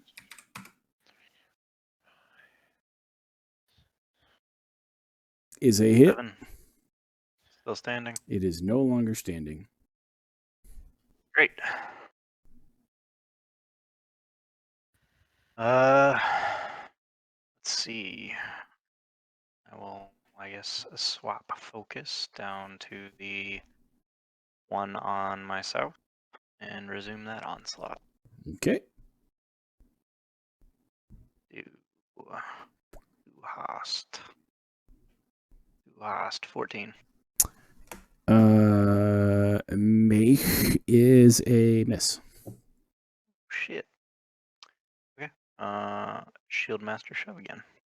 Okay.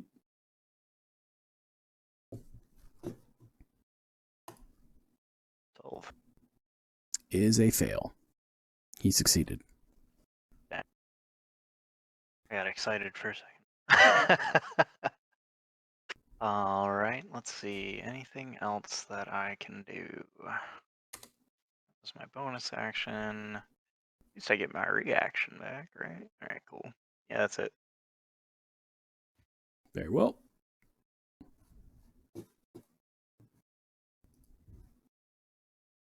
It is now this one's turn, and they are going to break off. So if you would like to use your reaction for an attack of opportunity, you're able to do that now. Yep.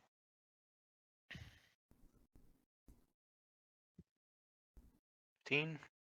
Is a hit. Wow, a whopping 6. Just, tagged him in the butt as he went by. It's fine. Good game. Good game. And they are going to attempt to attack Blackwind, invoking the need for a past save on Wisdom.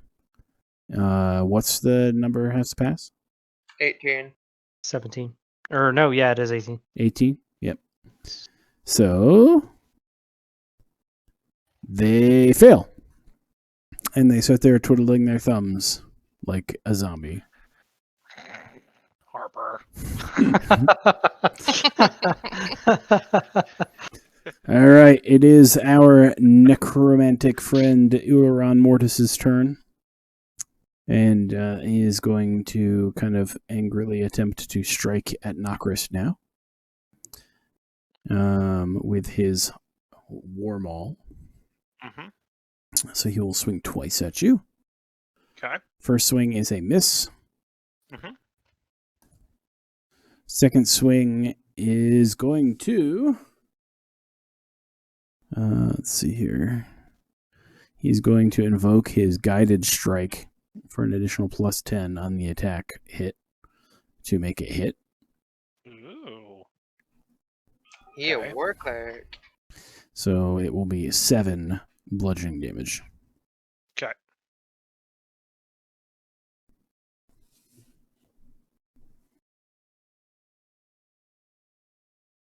Exactly. Yeah. Yep. Yeah. The stores are always lit. Might say things are popping off down there. Exactly. All right, so he will end his turn, and it is now this zombie's turn, and they will shamble up to attack at Azzy with advantage.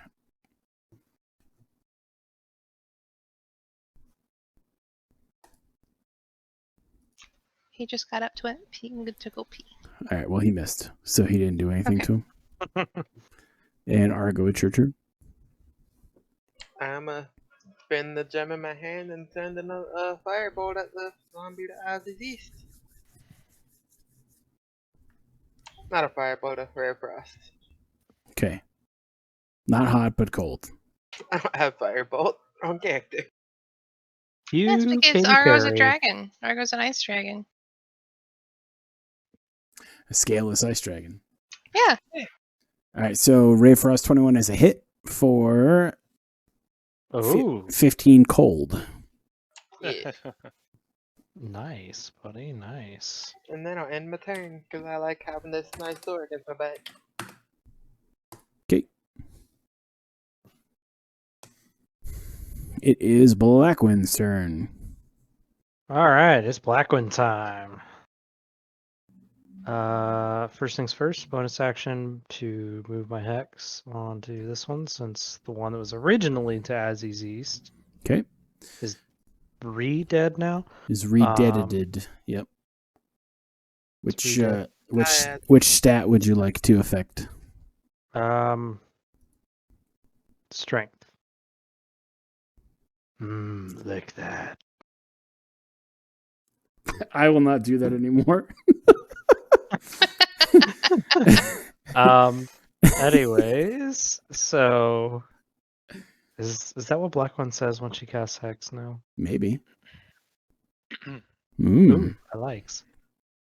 And then she will cast, what is this spell called? Crown of Stars. Ah, yes. My favorite of Black One spells. All right, so all right, so are you casting? You cast it? Are you? I'm assuming you're using one I of them as cannot a shot. I cannot use one of them immediately because Okay. it takes a bonus action to actually use one. Okay. Um, In which case, we will just let those precious rolls just linger in the void and yes, cry about I them. have 7 motes to throw. Okay. And Blackwind is going to back up 5, 10, 15. Okay. And that will be the end of her turn. All right. Very well.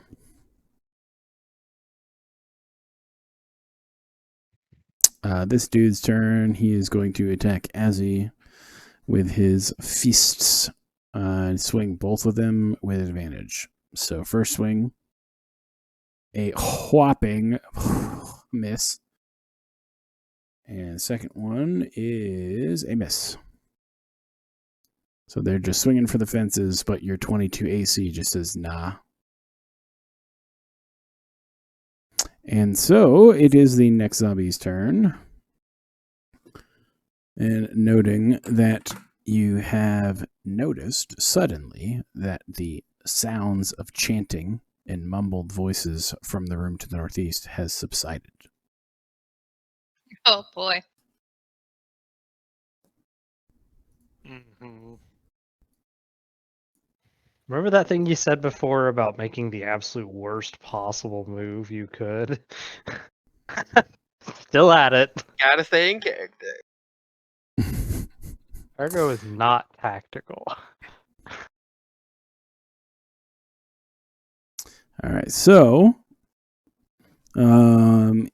this zombie attacks at. Oh, didn't I already just roll those and failed? I did. Yep. No. No. This Oh, the zombie other right one? here. This zombie right here attacks without advantage at Azzy. And guess what they are? Misses. I'm Holly, you're up. scared when you say it like that because I'm like, come on, man, that's it. That's the crit. This is That's the one he that's hits the me. crit. It's gonna be 78 points of damage. Just Another Bam. breath from old Gnawbone. 78 won't kill me. but it'll try. And then another 40 necrotic on top of it. That'll kill me. Finger of Death's. Fuck that. All right, so Holly, you're up. It's your turn. More axe to the face. More questions to be asked.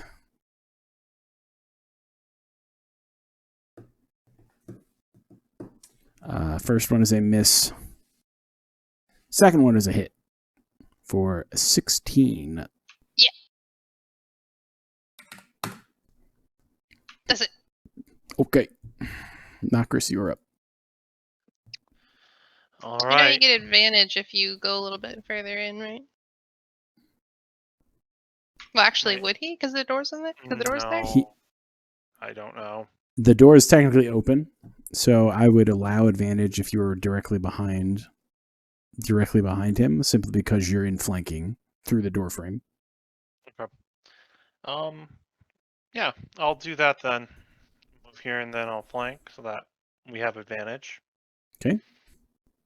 And I will attack. Okay.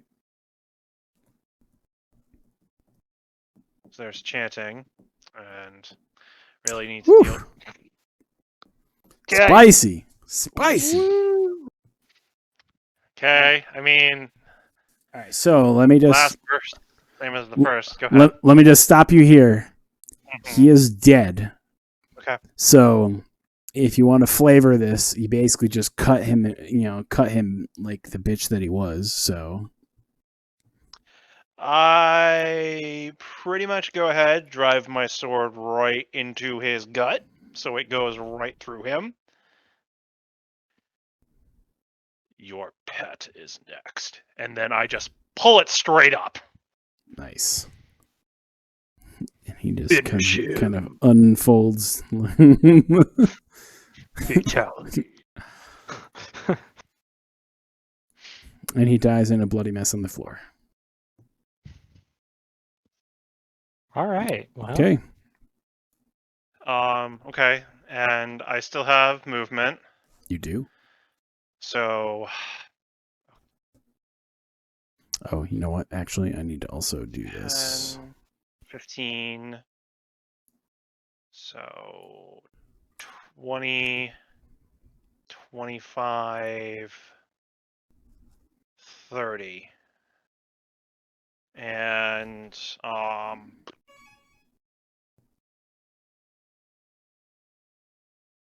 as a bonus action, I'll use one of my potions of greater healing on myself just so that I have full hit points. Okay. Very well. Just roll that just so that you can see the numbers. Okay, cool.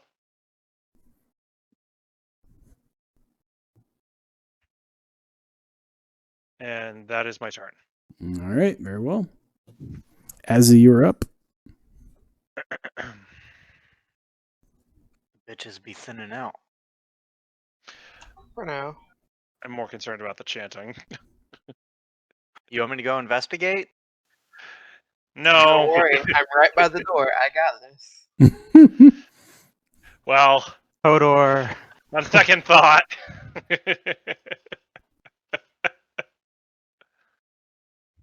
Getting a stick elf does not make good Hodor. This is going to the one to my south. 'Kay. I imagine that's the same one I've been attacking, right? Yeah, that's when you've been attacking and trying to shove and all that stuff. Okay. As they hit. Still standing. Yes, it is. This guy is an absolute bitch.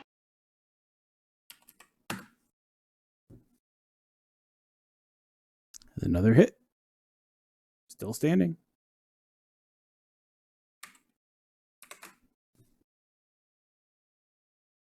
$17. And another hit. Still standing. 18, so 30 points of fucking damage. Still up. God damn it. Shield Master Shove. Okay.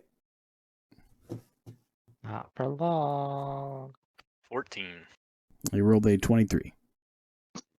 Jesus Christ. I just punted him with my shield and it didn't do nothing. Boop. Alright, that's my turn. Okay. All right. End of your turn. And from the northeast, you hear the sound of a cracking and splintering as the door in place breaks open. And a beast steps forth through the passage. This is fine. Oh, damn it. I knew I didn't have enough movement to get there anyway, but damn it. That's gonna kill me. All right, It's let like me the just- perfect reaction for Margot. This is fine. This is fine. Yeah, this is Everything's fine. fine. No, that is no problem. What are you talking about? I just hear the door Uh, shatter behind me. Yeah, you're like, what's that? All right. Yeah, that's the elf noises. Let's get that on the roll track here. Roll that. Okay, and then let's roll these. 1.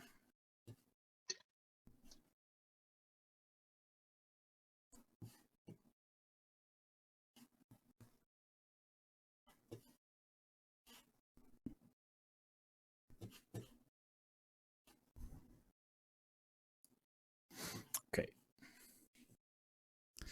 All right. And now it is this Zambi's turn. As they will make chase after Blackwind into the corner and attempt to strike with its meaty paws of undead meat. Nope. And they Make that roll their wisdom save. and their saving throw is a 16. So they contemplate reality yet again. So an 8. I don't think they can save if they don't get in that 20. They can. Oh, I thought they had a -2. They I'm sorry, yes, they do have a -2 for wisdom. So yes, these literally would have to roll perfect to hit, which very nice. I mean, I'm the only real foil to that in the party, though. So Pretty much. 1 out of 5 is Right. Okay. So this zombie is going to attack Azzy with advantage and attempts to slap him with meaty paws. And lands a hit with a 22 Ball sack. for a whopping 8 bludgeoning damage, which is reduced by 3 to 5, followed by 3 necrotic.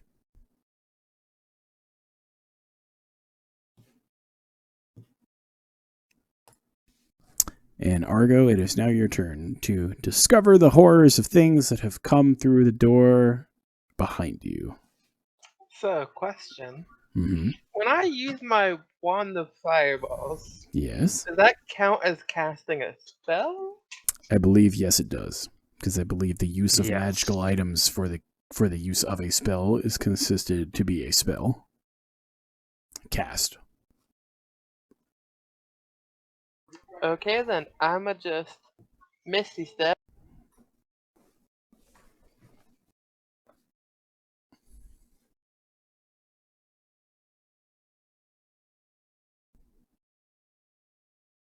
To there, since I get the 30-foot Misty Step as a bonus action. As my action, I'ma blast the zombie to the right of Azzy with another Ray of Frost. All right, let me just check something real quick. Do you have your Misty Step to link me? Oh, I can link that one to you.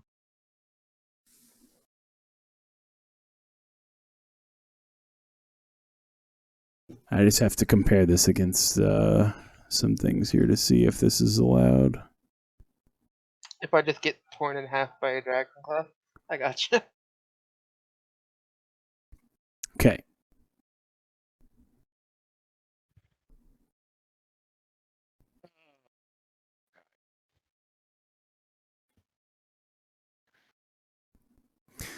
So it's very. So there's a magical effect in this area, Okay, what does it and do? I do not believe that it will allow you to Misty Step. The spell effect is basically forbiddance, which the wording states in the beginning is you create a ward against magical travel that protects up to 40,000 square feet of floor space to a height of 30 feet above the floor. For the duration, creatures can't teleport.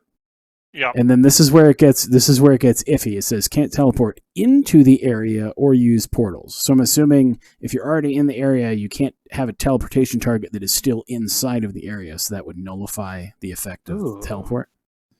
Or is it saying you can't teleport inside of the area, or you just can't teleport from outside in? Makes sense to me that it would stop teleportation inside the area as well. Because it goes on to basically say that things like using the gate spell, planar shift, astral plane, anything like that to try to do that is not effective because it blocks the ability to sidestep into the area. If those things are blocked, then Misty Steps would definitely be blocked. That's what I kind of felt like, but with the way that it's worded on the teleportation, it says you can't teleport into the area, and I'm assuming what that means is that if you're inside the area, things inside of the area are not a valid target for teleportation. Same as if you were outside. So, like, if you're outside trying to teleport in, you can't. But if you're inside trying to teleport in, you still can't because the ability to travel in that method is blocked. But that's where I'm not sure because I don't know if it's supposed to mean you can't teleport into it, meaning you can't come from outside in, but once you're inside, you're on the inside. So, whatever. That's exactly what I'm Googling right now. I'm seeing if I can find something that might have an official response. Right. That's why I was looking at it. I was like, wait a minute. Misty Step. Because it's not one of the items that are in here that are specifically defined as a spell that it's, saying is denied. So I specifically, you do have the withdraw action. right. So my initial thought or ruling pending potential verification online is that it's not a valid spell action. However, we'll see what the word on the street is, so to speak. I wouldn't know that, so I'd try and use it, and the spell slot will get used anyways. So if it doesn't work. Right. So regardless, you can still target that one that you're trying to target. I'm going to assume, except for the fact that if you're, you can still target it because you'll be on the other side of the room too. So you can still do the Ray of Frost.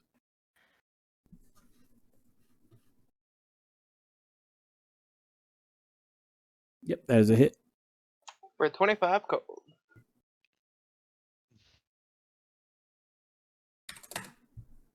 It's chilly. Is it dead?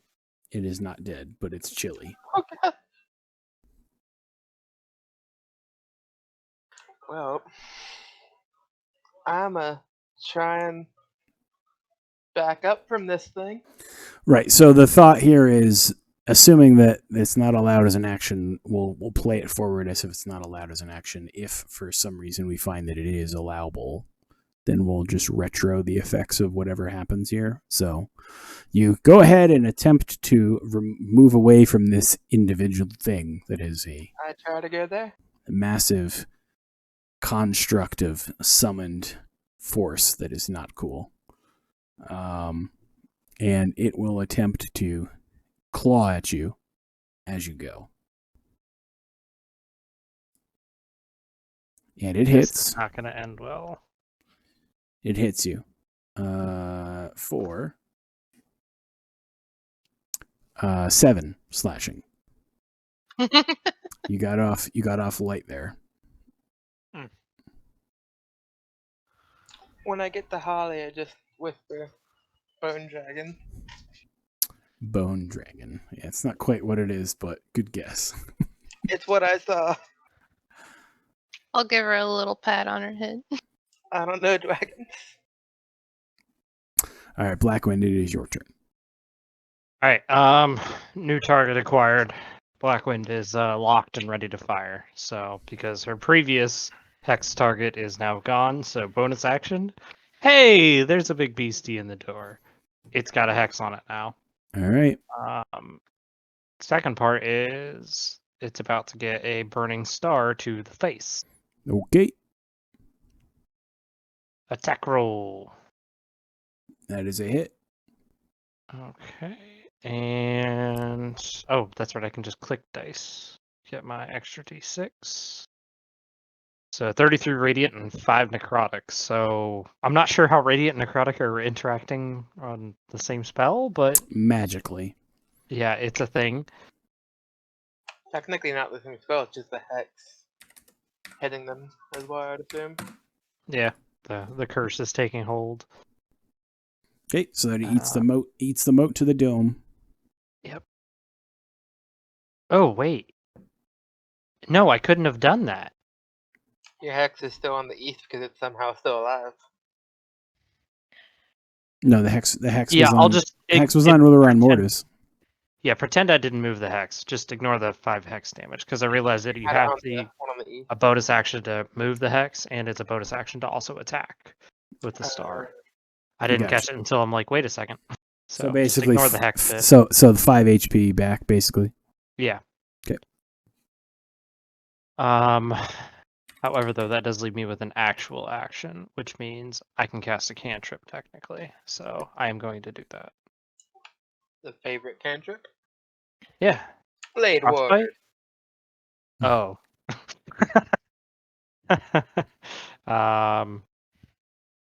It's already been hit, so but it's also undead, so Toll the Dead probably won't do much.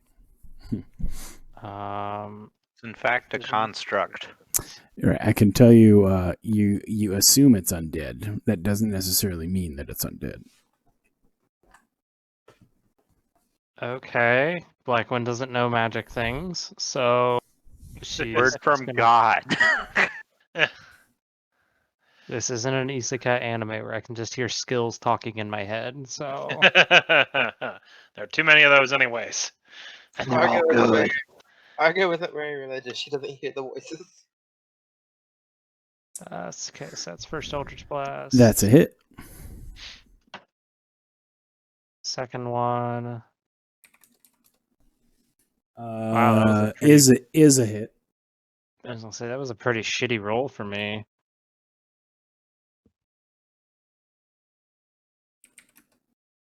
And third one, Is Wow. a pretty good hit. 16 damage. So I did 30, 63, 70 points of damage this turn. Cool. That's like I'll take it. a disintegrate, but not save or suck. All right, and I assume you're going to stay where you are. Or you're gonna Yes, move? I am. Stay- Okay. All right, it is Bobo's turn right here, and he is going to attempt to attack Azzy with advantage. And a miss. And the second swing is also a miss. All right, sweet. Way to go, Zombie. You're doing great work here. I'm doing Lord's work. All right, this guy's turn. He is going to attempt to attack Azzy as well because party on Wayne, party on Garth.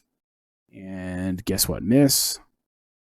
And that is the end of his turn. Holly, you are up. Oh, just realized I never expanded this. I always forget that.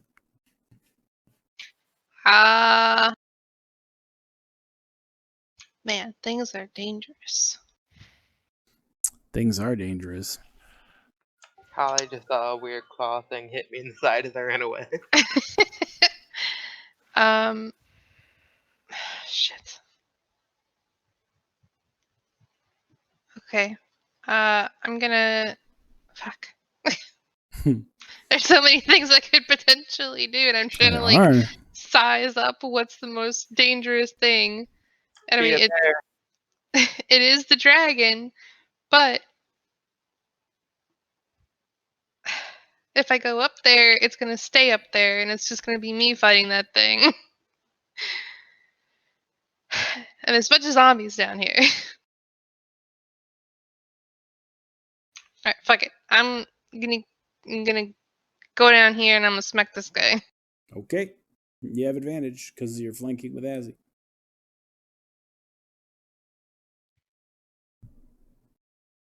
Delicious. Woo! All right, so I think it properly applied your bonus critical damage already. So we got slashing damage 14, slashing critical damage 11, bonus critical damage is 12. So total damage is 37 from that one hit, if I'm reading that correctly. Yep. Okay. 40 because of the strength bonus, right? Yes, plus 3, 40. That was a good one. Whoosh. Plus 10. Plus 10. I'm sorry, plus 13. Yeah. Yeah, plus 13, and then I have to do some math real quick. 1 second. Undead resilience is mean. Plus 13, 18, and it is dead. Bitch. Yeah, well, if I remember correctly, these particular zombonis are you have to do more than their con, I think it was, in order That to was- kill them. That was what I just rolled all that math in the back. They get a con save to see if they die if not radiant. I think. Yeah, it's basically DC and then 5 plus damage taken that they have to pass. But because technically the first hit was not the one that would have killed it, it was only the damage from the second hit that was applied, but its roll was pretty shitty, so. Thank God. They probably have a decent con mod too. They do. Yeah, they do. So, Holly, is that the end of your turn now? Yeah. Nokris, you're up. I have a Oh. little bit more movement. Yeah, you do. Yep. Can I want to like slide this way and go down here, avoiding the guy next to Blackwind, so that I don't get or he doesn't get attack opportunity on me. Okay. Yeah, you can just make it there. Okay. Well, And actually, I'll, you have 40 movement because it's a backseat, right? So yeah, you can make Yeah. it there without any issue. Okay. Yep. That's my turn. Okay. Nokris, you're up. Okay.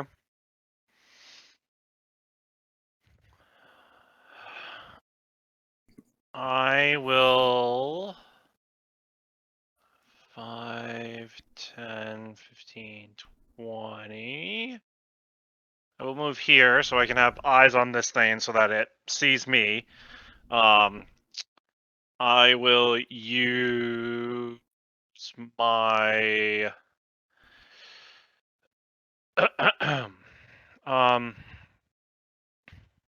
Your all I'm thinking. It's okay. Does this thing looks draconic and looks slightly draconic, I take it. Kind of? Not really? Okay. aside from the fact that it basically it has, like Wings and stuff. wings on the back of it, it does not look draconic. Okay. Okay, I'm going to. I'll deal with potentially that in a moment. I'm going to attack this greater zombie that is in front of me at the moment, though. Okay. Just a normal roll. 19 to hit. Is a hit. Okay, 13, and then my divine blessing is still going. Okay. That's concentration up to a L- minute. Let me just go ahead. Yeah, your divine blessing allows you to slap additional damage on it, correct? Yeah, it's a D4 of radiant damage. Yep. So yeah, go ahead and add that. Yep, 3, so 16 points of damage. 3 of it's radiant, if that matters to you. And it is dead. Okay. I basically That had to, was- I had to figure out what the total damage of the attack was to determine what the con roll it had to be able to pass was. So Okay.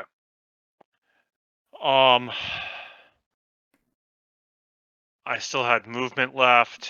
I'll move down another 5 feet here and then attack. Use my second attack. okay, And 23 to hit. it's a hit. Okay. And then roll another D4 for a total of 12 points of damage. It is still alive. This one is not. Okay. This one is not magically dead now as well. Okay, that's fine. Still have my bonus action, which I will go ahead and burn 2 sorcerer points to quicken a spell as a bonus action, and I will quicken cast. Okay, I can see right in there. Good. I will quicken cast a 5th level fireball into the room right here, right in the middle. I will also burn an extra sorcery point when I do this for a total of 3 to activate my elemental, what's it called? Where is it? I know I have it. Come here. Where are you? What the fuck is it? Features page. I'm looking at that. Let me go racial. No, it should be class features.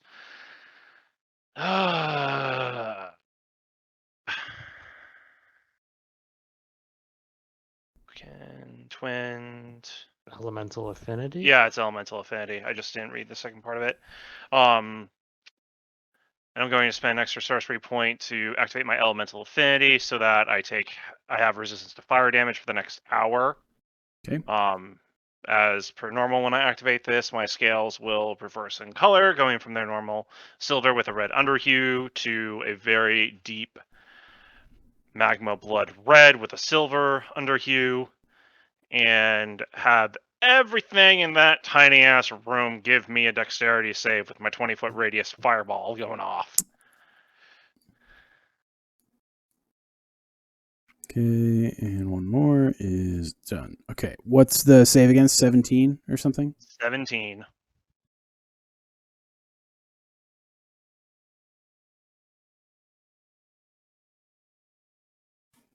All right, so the big guy passes, so he takes what, half? Correct. So that'd be 38 and a half is 19. 19. So Yes. It is 19 points of fire damage. okay. All right, and the rest of the room is effectively lit up in a screams and cries of immolation as the remaining individuals in the room are all effectively overkilled by the fire damage.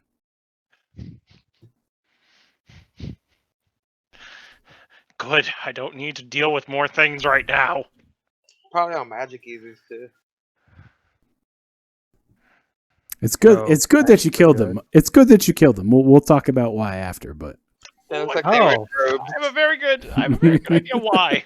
If the DM's like, yes, it's good that you did this, then you should be scared. Probably all had power word kill. It's fine. No, Circle I'm of death. pretty sure I have an idea. all right. So is that I'm assuming that's the end of your round now. That's all I can do, yes. Okay.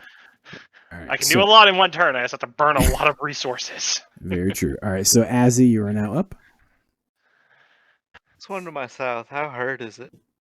Kind of looking at it, you can tell that it's taken quite a beating. So, Let's add to okay. Jesus 10, Christ. 15. Wait, no. Bludgeoning.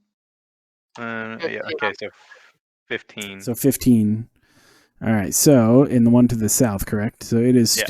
still standing, not by much, but it is still standing. Do it again. Okay. So yes, hit for 11, which let me go ahead and look now.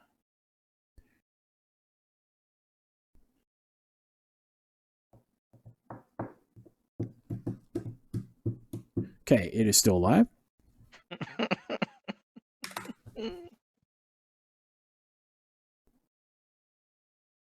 I don't know why they only rolled once.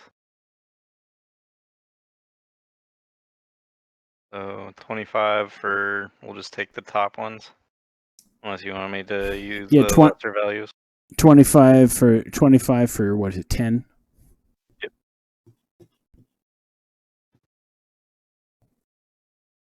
It's still alive.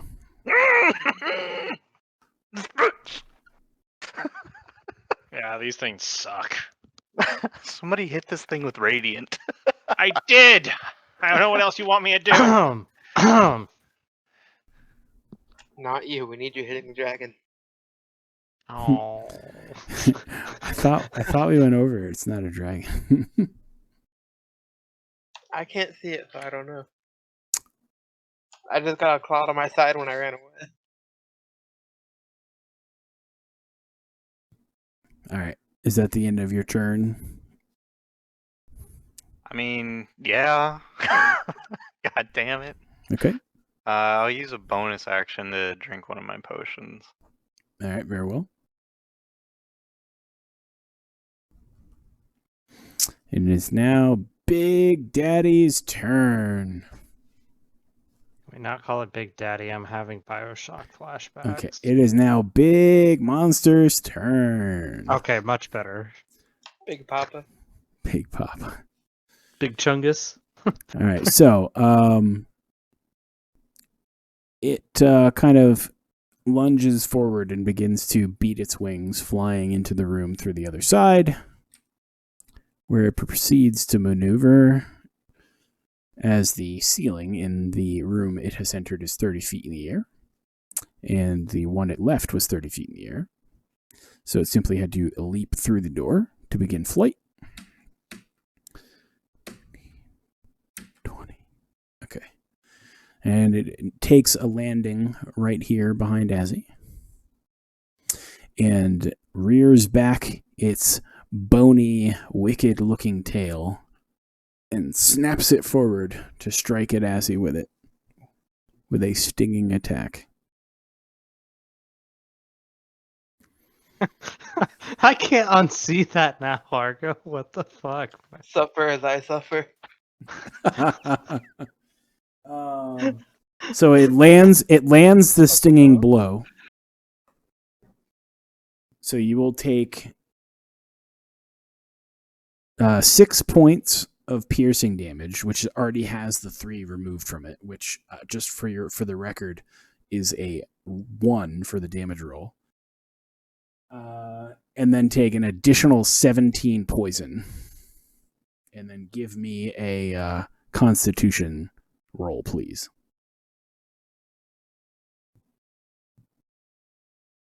Good thing he's a fighter. Is it Constitution? Yes, please. Okay, you do not suffer the effects of poison, you simply take the damage.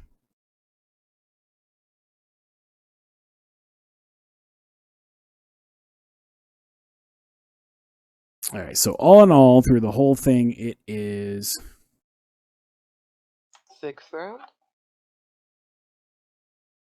I was gonna say it's 6th or 7th. but it's a crit. Sorry, I didn't note that. So it's 6 and then 15. So 15 total piercing and 17 poison. I missed. Wait a minute. I missed the piercing. Okay. I'm sorry. Give me 1 second. Yep. Okay. What is the total damage I need to take? Total damage you need to take is 32. 32. 3-2. 3-2.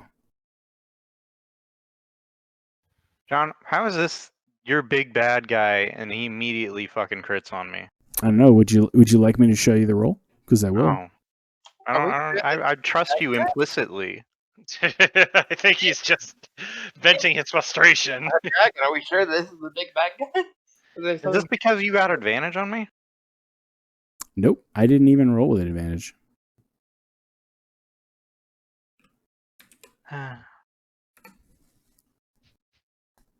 And if you want to be straight about it, I actually didn't even apply the second half of the poison critical damage to you. So Oh my god. Jesus Christ. Would I live?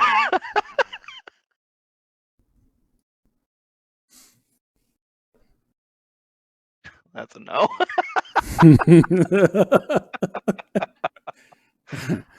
So, anyways, that's the end of its turn.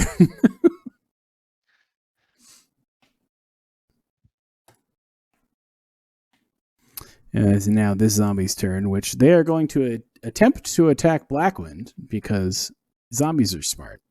Attempt. And the survey says fail. It's not a nat 20. So they pick their nose. Argo, it's your turn. Can they even get anything out of it considering they're undead?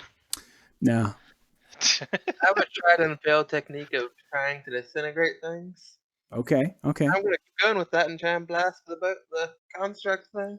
Okay, we're going to try to blast the big guy.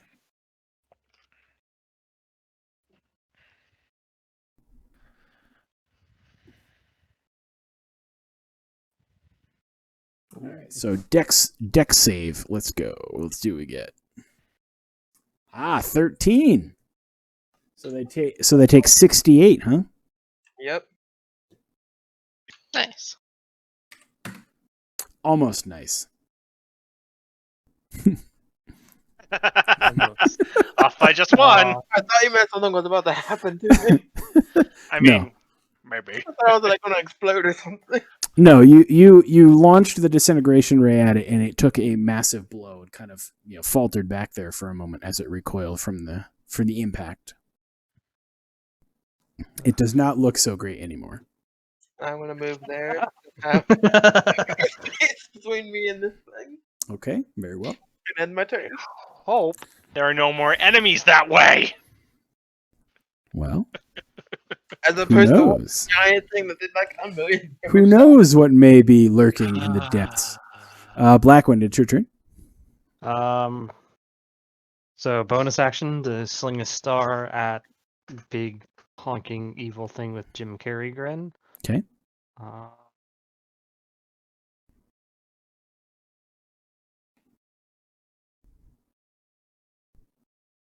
You're just using the other zombie to steady your shot. So it is a hit for the 31 force, and then you want to do your necrotic. Nope, because I'm not putting. Oh, a hex you're, on. right. You're not So- hexing it. Right. Yeah, because I got to use my bonus action to sling stars. So Okay. only used one of them so far. So now 2, and then my actual action that I'm going to use though is of course going to be Eldritch Blast. Okay. So first blast, Is a miss. second blast, Is a hit. 11, and then Is a hit for 7. So let me just total. Let me 49 total points this. of So damage this time. all right. So as you blast it with the Eldritch blasts, it basically erupts into green flame as it leaves this plane yet again. Woo! These zombies lasted longer. Well, I mean, Shut granted you did just smack the shit out of it for massive damage like 3 times in a row. So Yeah, but Yeah. I still expected mine to fail somehow. I was thinking it was success. it didn't though. I mean, I did over More 100 damage or points of something. damage to it in Right. 2 rounds. So. Exactly. It's not going to live forever. But for your own records, that was called a bone devil. Oh, they've gotten a massive upgrade since 3.5. Yes, and that's basically what they look like. Yep, they've gotten a massive upgrade. Jesus. Osalus. Argo got off so lucky with that hit, I'm guessing, from once you ran away. All right. I assume that is the end of your turn, Blackwin. Yes. Yes, it is. All right. So it will now be this zombie's turn, and they will attempt to attack Azzy because that's how he do. In a miss, a whopping miss. Post. So riposte is up. Go for it. It is not a hit. Did you roll with Bitch. advantage? He did. Okay. Because I see Double 13. 13. It's not advantage. That's just the same number. Well, I'm not disagreeing with you, but it is advantage, so.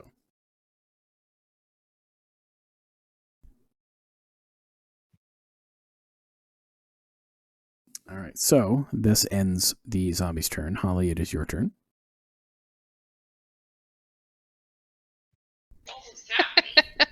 I'm gonna kill this thing. I'm gonna try to kill this thing. Okay. I'm gonna do some reckless swings. Okay. Oh yeah, I don't have to. Forgot about that. Yeah, you don't have to reckless, so you can add, even if you added 5 back on that, you wouldn't hit it. But the second one hits. For 14 plus 7, 17. And let's see, will it pass? No, it is dead. I thought for Woo! sure you were gonna roll a nat 20 just No. to fuck with us. Well, it's 5 plus the damage, so 5 plus damage, 22. So it has to beat a 22. It has a plus 3, so theoretically it's within the realm of possibility. It just didn't. So, Does a nat 20 not count? nat 20 would count, yeah, but not in the way of it being like a crit save. It doesn't care about that. It's literally just by the numbers. Yeah. They would have just had a 23 at that point. Right.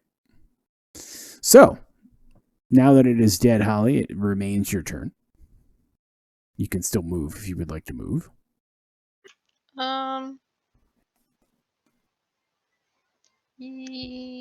Yes. I'm not gonna block knockers from getting advantage, so I'll move right here.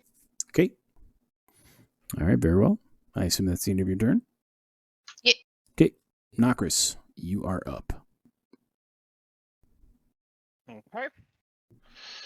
Let's see. 5, 10, 15, 20. I'll go here.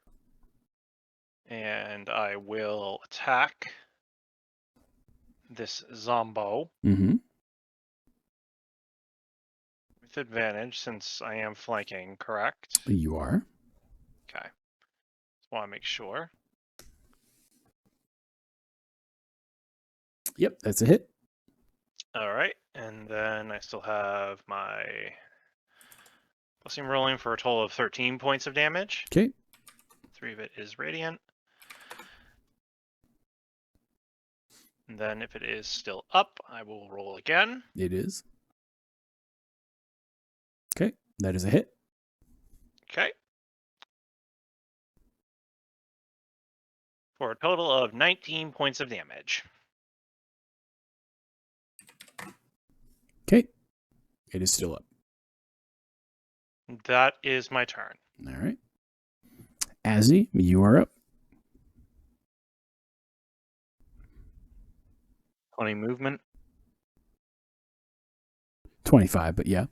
Because of the ground texture makes it tough terrain. Yeah.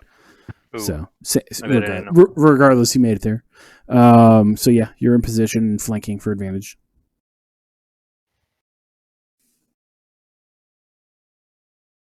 Okay, so 14. crit. 14 is a hit, yes, and 14 damage is the reduced. Okay. Still standing. Hit. 8. Still standing.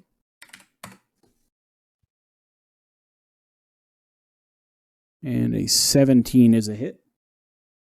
6. Okay. It is still there.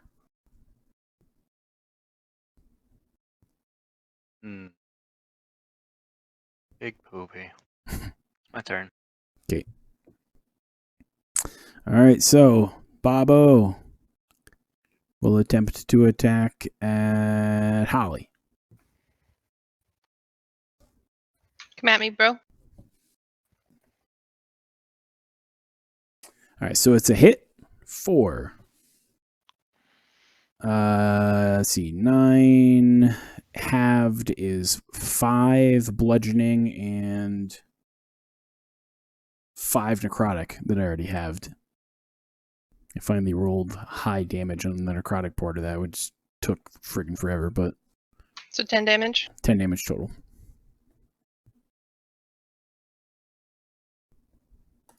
And that is its turn. Argo, you're up. If you would like to try to laser it from the hallway, be my guest. Oh, gonna move it. Now I'll laser it with Ray of Frost. Okay.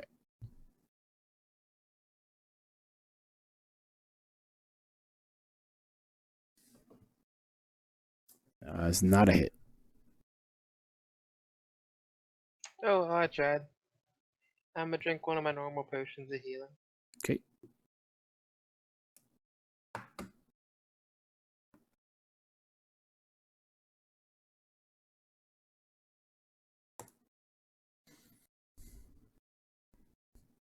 Nice. All right, Blackwind, you are up. It's not dead. Why is it not dead? Because it's undead. Yup. Fine. It cannot die. Start of the face. Still got 4 or 5 more? Yeah, 5 more.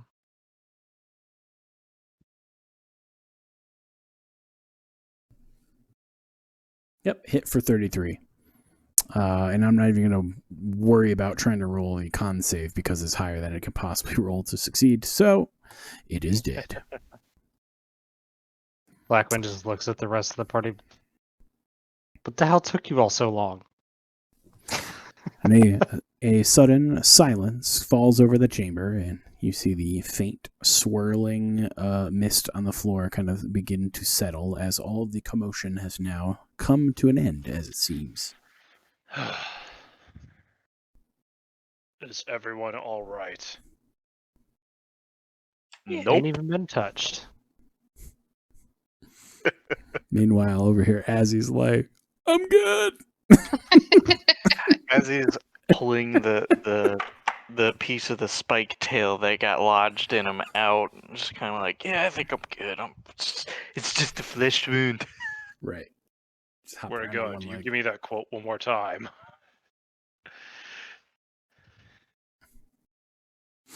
All right, so He did- you find yourselves in the sentry room. A couple doors are leading off of this area that you can kind of see vaguely and dimly down the hallways. And in one room to the northeast, you see a crude summoning circle is drawn on the floor in some ritualistic fashion as the now dead, charred bodies of individuals are around it.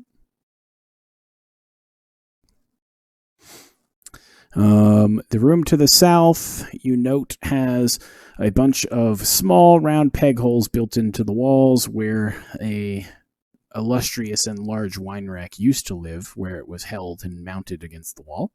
Many of them have fallen to the wayside and crumbled, but there are still some racks that are in place. I don't think we'd want to try the wine, though. It's probably no good. Just a guess.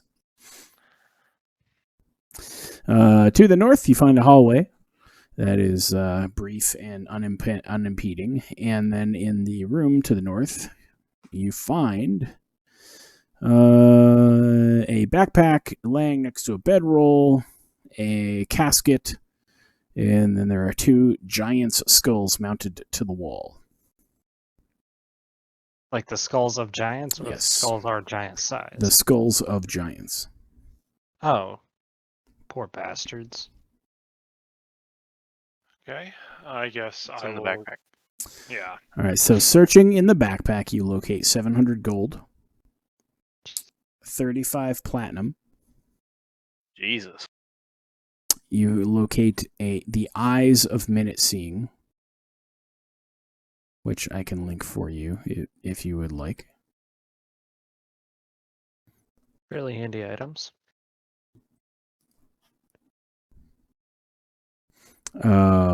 You also locate a few scrolls tucked away inside of the backpack. There is a scroll of Raise Dead. There is a scroll of Forbiddance. And a scroll of Holy Aura. Which seems kind of silly for him to be carrying around, but here we are. Well, it could be to mask his unholy one if he was a priest. Yep. Are there any notes or a journal or anything like that in the backpack? You do not find any notes or journals or anything of that nature on the body or among the items of Ularan Mortis. Okay. Almost as if maybe he lost it somewhere. Maybe. I guess. I wonder where it could have been. I don't know. I will go back out and I will go into this room and I'll investigate the bodies of the charred cultist summoners. All right. Searching around in the robes and charred remains of these individuals, these fanatic cultists, you locate a whole bunch of nothing. Okay. And it doesn't look like there's anything else in this room at all. Nope, there is nothing detectable in the room in terms of plain sight. Okay. I will investigate further in the room, like kind of going over the area bit by bit just to make sure I'm not missing anything. Okay. Go ahead and roll a perception check for me. Yep.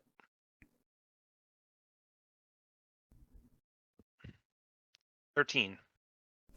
All right, so investigating around the room, you note that along the eastern wall, towards the southeast corner, you can see that there are very straight and oddly curved scrapes in the mud. As if a door or a section of the wall is being pulled in and out, I take it? Correct. I will go ahead and along those scrapes, I will kind of curl my fingers and kind of claws to see if I can get a purchase somewhere. And then if I can't really, I'll get out my crowbar and do it that way and kind of see if I can start to move the wall. Why do you have a crowbar? Because most What adventurer packs doesn't have has a them. crowbar? Really? Yeah. Most of them all have Most pry bars. adventuring Yeah, packs have a crowbar for situations exactly like this with doors. pretty much. It gives you advantage when you're trying to open like a stuck door or something. So initially trying to claw at it, you detect where the edge should be. As you kind of run your claws along it, you can kind of feel the cool air passing along your fingers. But you don't have the leverage to be able to open the door. Adding the pry bar to wedge within the slit where the door opens from, you are in fact able to successfully pry the door. And it opens with a kind of loud, stone, heavy creak, opening a passageway behind. In we go to the demon's mouth, as they say. I re-upped the light, but put it onto Azzy's shield, so it's a bit more outward facing rather than just everywhere across the axe. Very well. Okay, wait, hold on. Before you take another You step, just- have you actually healed any of the damage that you took? Slap his wrist.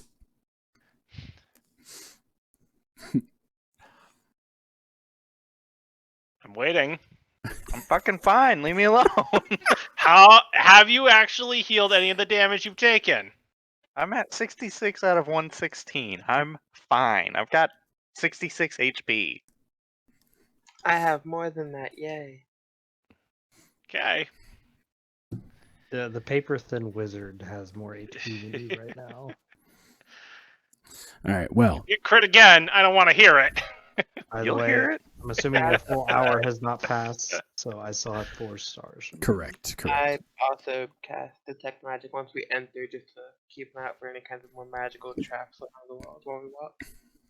All right. So, peering into the hallway behind the door, you see that the air and the look inside is more untouched, and the air is a little more stagnant, almost as if they really didn't use this door that frequently, potentially, to open or go in within, at least as far as the cultists are concerned. But you do see the similar swirling mists clinging to the floor, maybe a little thicker than it was out front.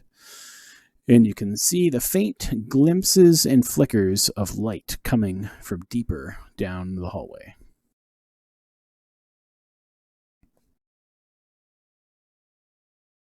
I advance. Okay. Do I notice any specific type of magic on the mists? No. Oh boy. So reaching the intersection, you find yet again another doorway. You can actually move into the intersection. Yep. You Doorway find- to the right. You find a doorway to the right, and that the corridor continues around to the south, heading back to the west. And that Okay. the rubble in that area seems to get thicker as you come through. So It's just blocked. just because I'm not sure if I'm supposed to be seeing this You can or see not. yes, you can see the circular yellow blob. Yes. That is correct. You are Okay. supposed to be able to see that. My guess Okay. is it probably indicates light bleeding through from the other side of the room. Or it could be gas, who knows? Definitely gas. Oh, warning I say that sign. about Luke all the time. So do we want to go east or do we want to head south?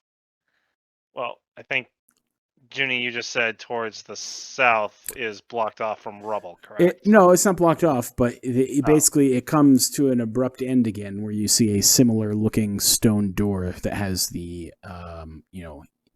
hinges on the inside concealed. Oh, So you okay. assume that it is yet again another secret door access. Probably And- to the room that was south And- of our original. And if you want to open it, this one actually has a handle strapped to the back of it. So okay. You guys want me to open it? As I well. mean, yeah. Okay, I'll open it then. 'Kay. Just so I'll that we down can to have better kind of sight. see. You take 70 points of trap damage. So pulling the door open towards you, it again Find a lets bunch out of- lets out a large creak of noise on the hinges and opens, leading you into the wine cellar room that you saw before. Okay. I'll leave the door open for that there, and then I'll just kind of walk back in. 'Kay. It just leads to the old wine room. We're fine to move to the east. Before anyone touches the handle, any magic on the door? I don't want people to explode. You detect magic to see if there's anything affecting the door, and you do not detect any magical presence on the door.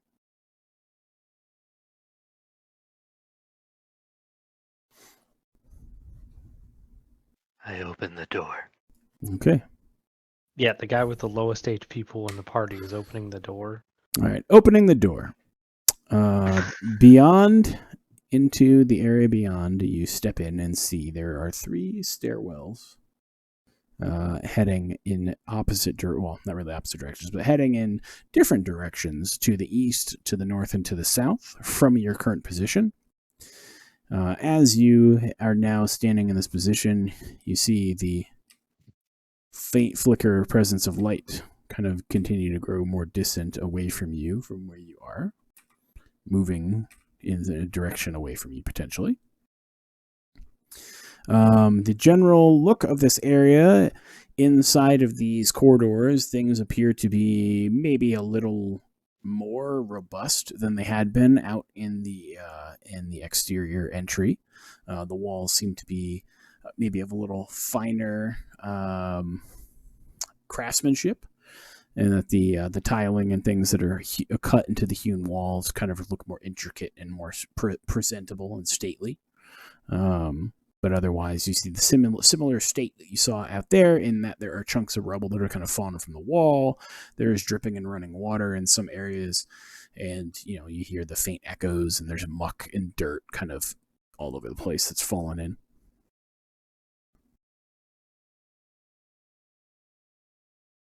Okay. Hmm. I'm So going south. So there's which one vote. which direction would you like to go? You want to go south, is what Argo said. Yeah, I'll take south as well, because if those things connect or loop back onto each other, then it should be easy to just. Okay. Is that the direction the group is going to go, or are you going to split up? Split the party. Split Oh my the god, party. no. When we're about to chase down a Dracolich? No, fuck that. Yeah, I'm okay with heading south. I'm fine with that also. 4 or 5. When it goes to the east, it'll be fine. Okay. So as you progress to the south, you continue to see that the light is maneuvering away. And let me just scroll my camera over this way. There we go.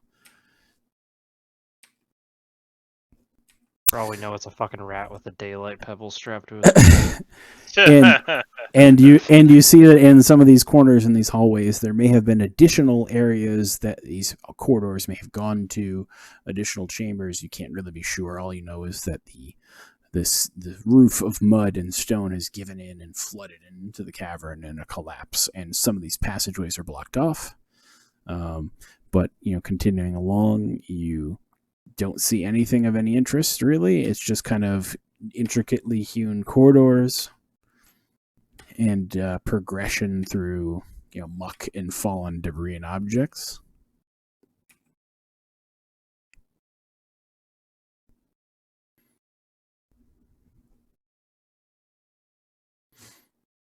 So coming to this next intersection, you see into one of these chambers. Let me read you the description. Inside of the chamber ahead of you to the north, you see what looks to be burial chambers. There are kind of like small 3-foot entryways where bones would be interred into the walls in these very nice little intricate burial areas. There are piles of bones kind of laid around the areas as well in I don't really want to say ritualistic fashion, because that's not really the right word for it, but kind of in respectful manner. They're kind Reverence. of reverence. They're kind of stacked and arranged in a depiction of reverence. Okay. I do want to slide down here just to see if there's anything else. And it looks like it's another hallway from what I can tell. Correct. Yeah, coming around to that side, you see that the hallway continues and basically looks to be similar to the corridors that you saw prior, in that the intricacies of the walls are more robust, but otherwise there's no treasure, no signs of life, no light, no anything. Just this light source that you're kind of seeing in the distance that's moving farther and farther away through the mist. Okay, so then I guess we're gonna move into this room in front of us. Okay. So moving into the burial chamber, you see those piles of bones and things that are present, and they're basically just there, just hanging out in the room. But if you want to investigate or anything else, be my guest. Over around the area to investigate. I will. Give me perception. Give me perception if you're going to try to investigate in this area.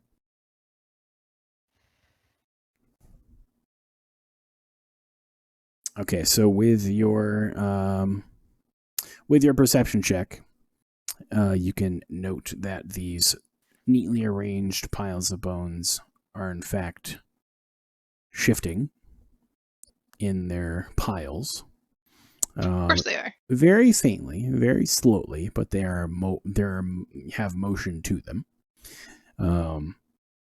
And otherwise, they appear to be just bones that are now moving. Motion as in Kind of like, kind of kind of patterned. Like if they're piled, Okay. maybe like the bones from the inside are slowly like coming out the top, and they're rotating down the stack and coming back around. But they're moving at such a pace that the slow meandering process of the bones shifting in that particular motion right. isn't super easy to tell from a blind eye that, hey, those are flipping in around on each other or something. Okay, so they're moving in a pattern. It's not as if Right. it's like, oh, the ground is shaking. Right. Yeah, they have patterned They're motion. Reanimating. What was that? It seemed like a pattern motion. Oh, they're starting to reanimate and just starting to move in an upward fashion But without twisting. But from your perception, they don't appear to be, because they don't appear to be actually evolving in a vertical form. Yeah. Yep. It's more of a pattern rather than just, oh, they're starting to Right. Correct. rise.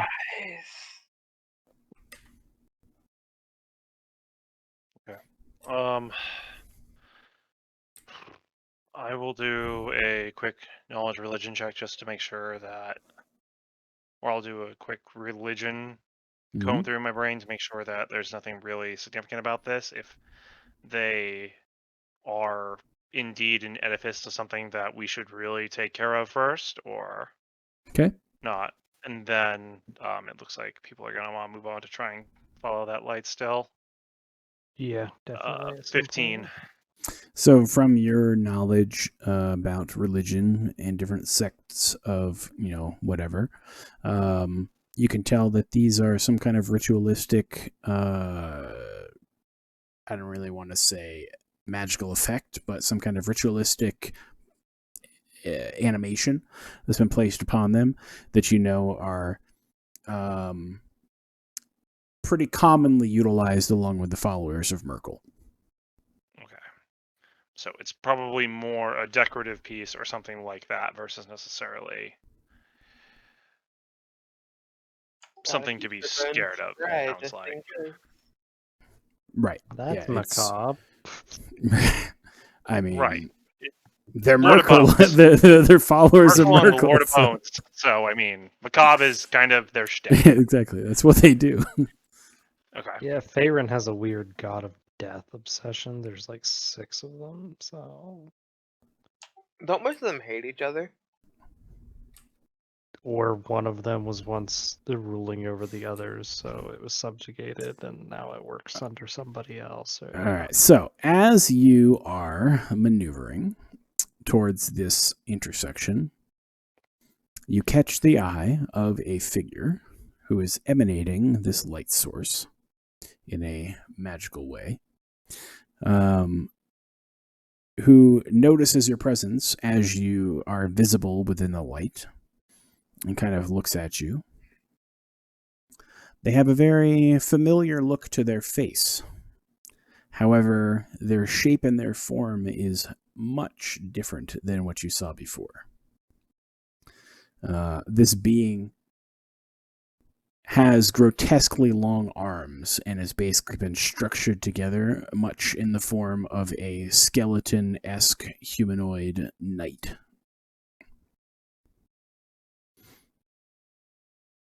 And as they see you and you see them, they growl in a guttural and very fierce undead howl, I growl back. invoking combat. But we will pick up combat potentially next week. Hey, I don't even see where the figure is. Well, that Alright. sucks for some people that don't have the vision to see it. But Oh, there it is. Okay. so let me roll Okay. initiative No, for it, and then we will do that. I give a little murmur that something to the left when I see it then. Not everybody can actually get a visual. Oof. Almost there. I've Almost got time to eyes kick on some it. dragons. I got a nat 1. Oh Right, I no. should probably actually roll.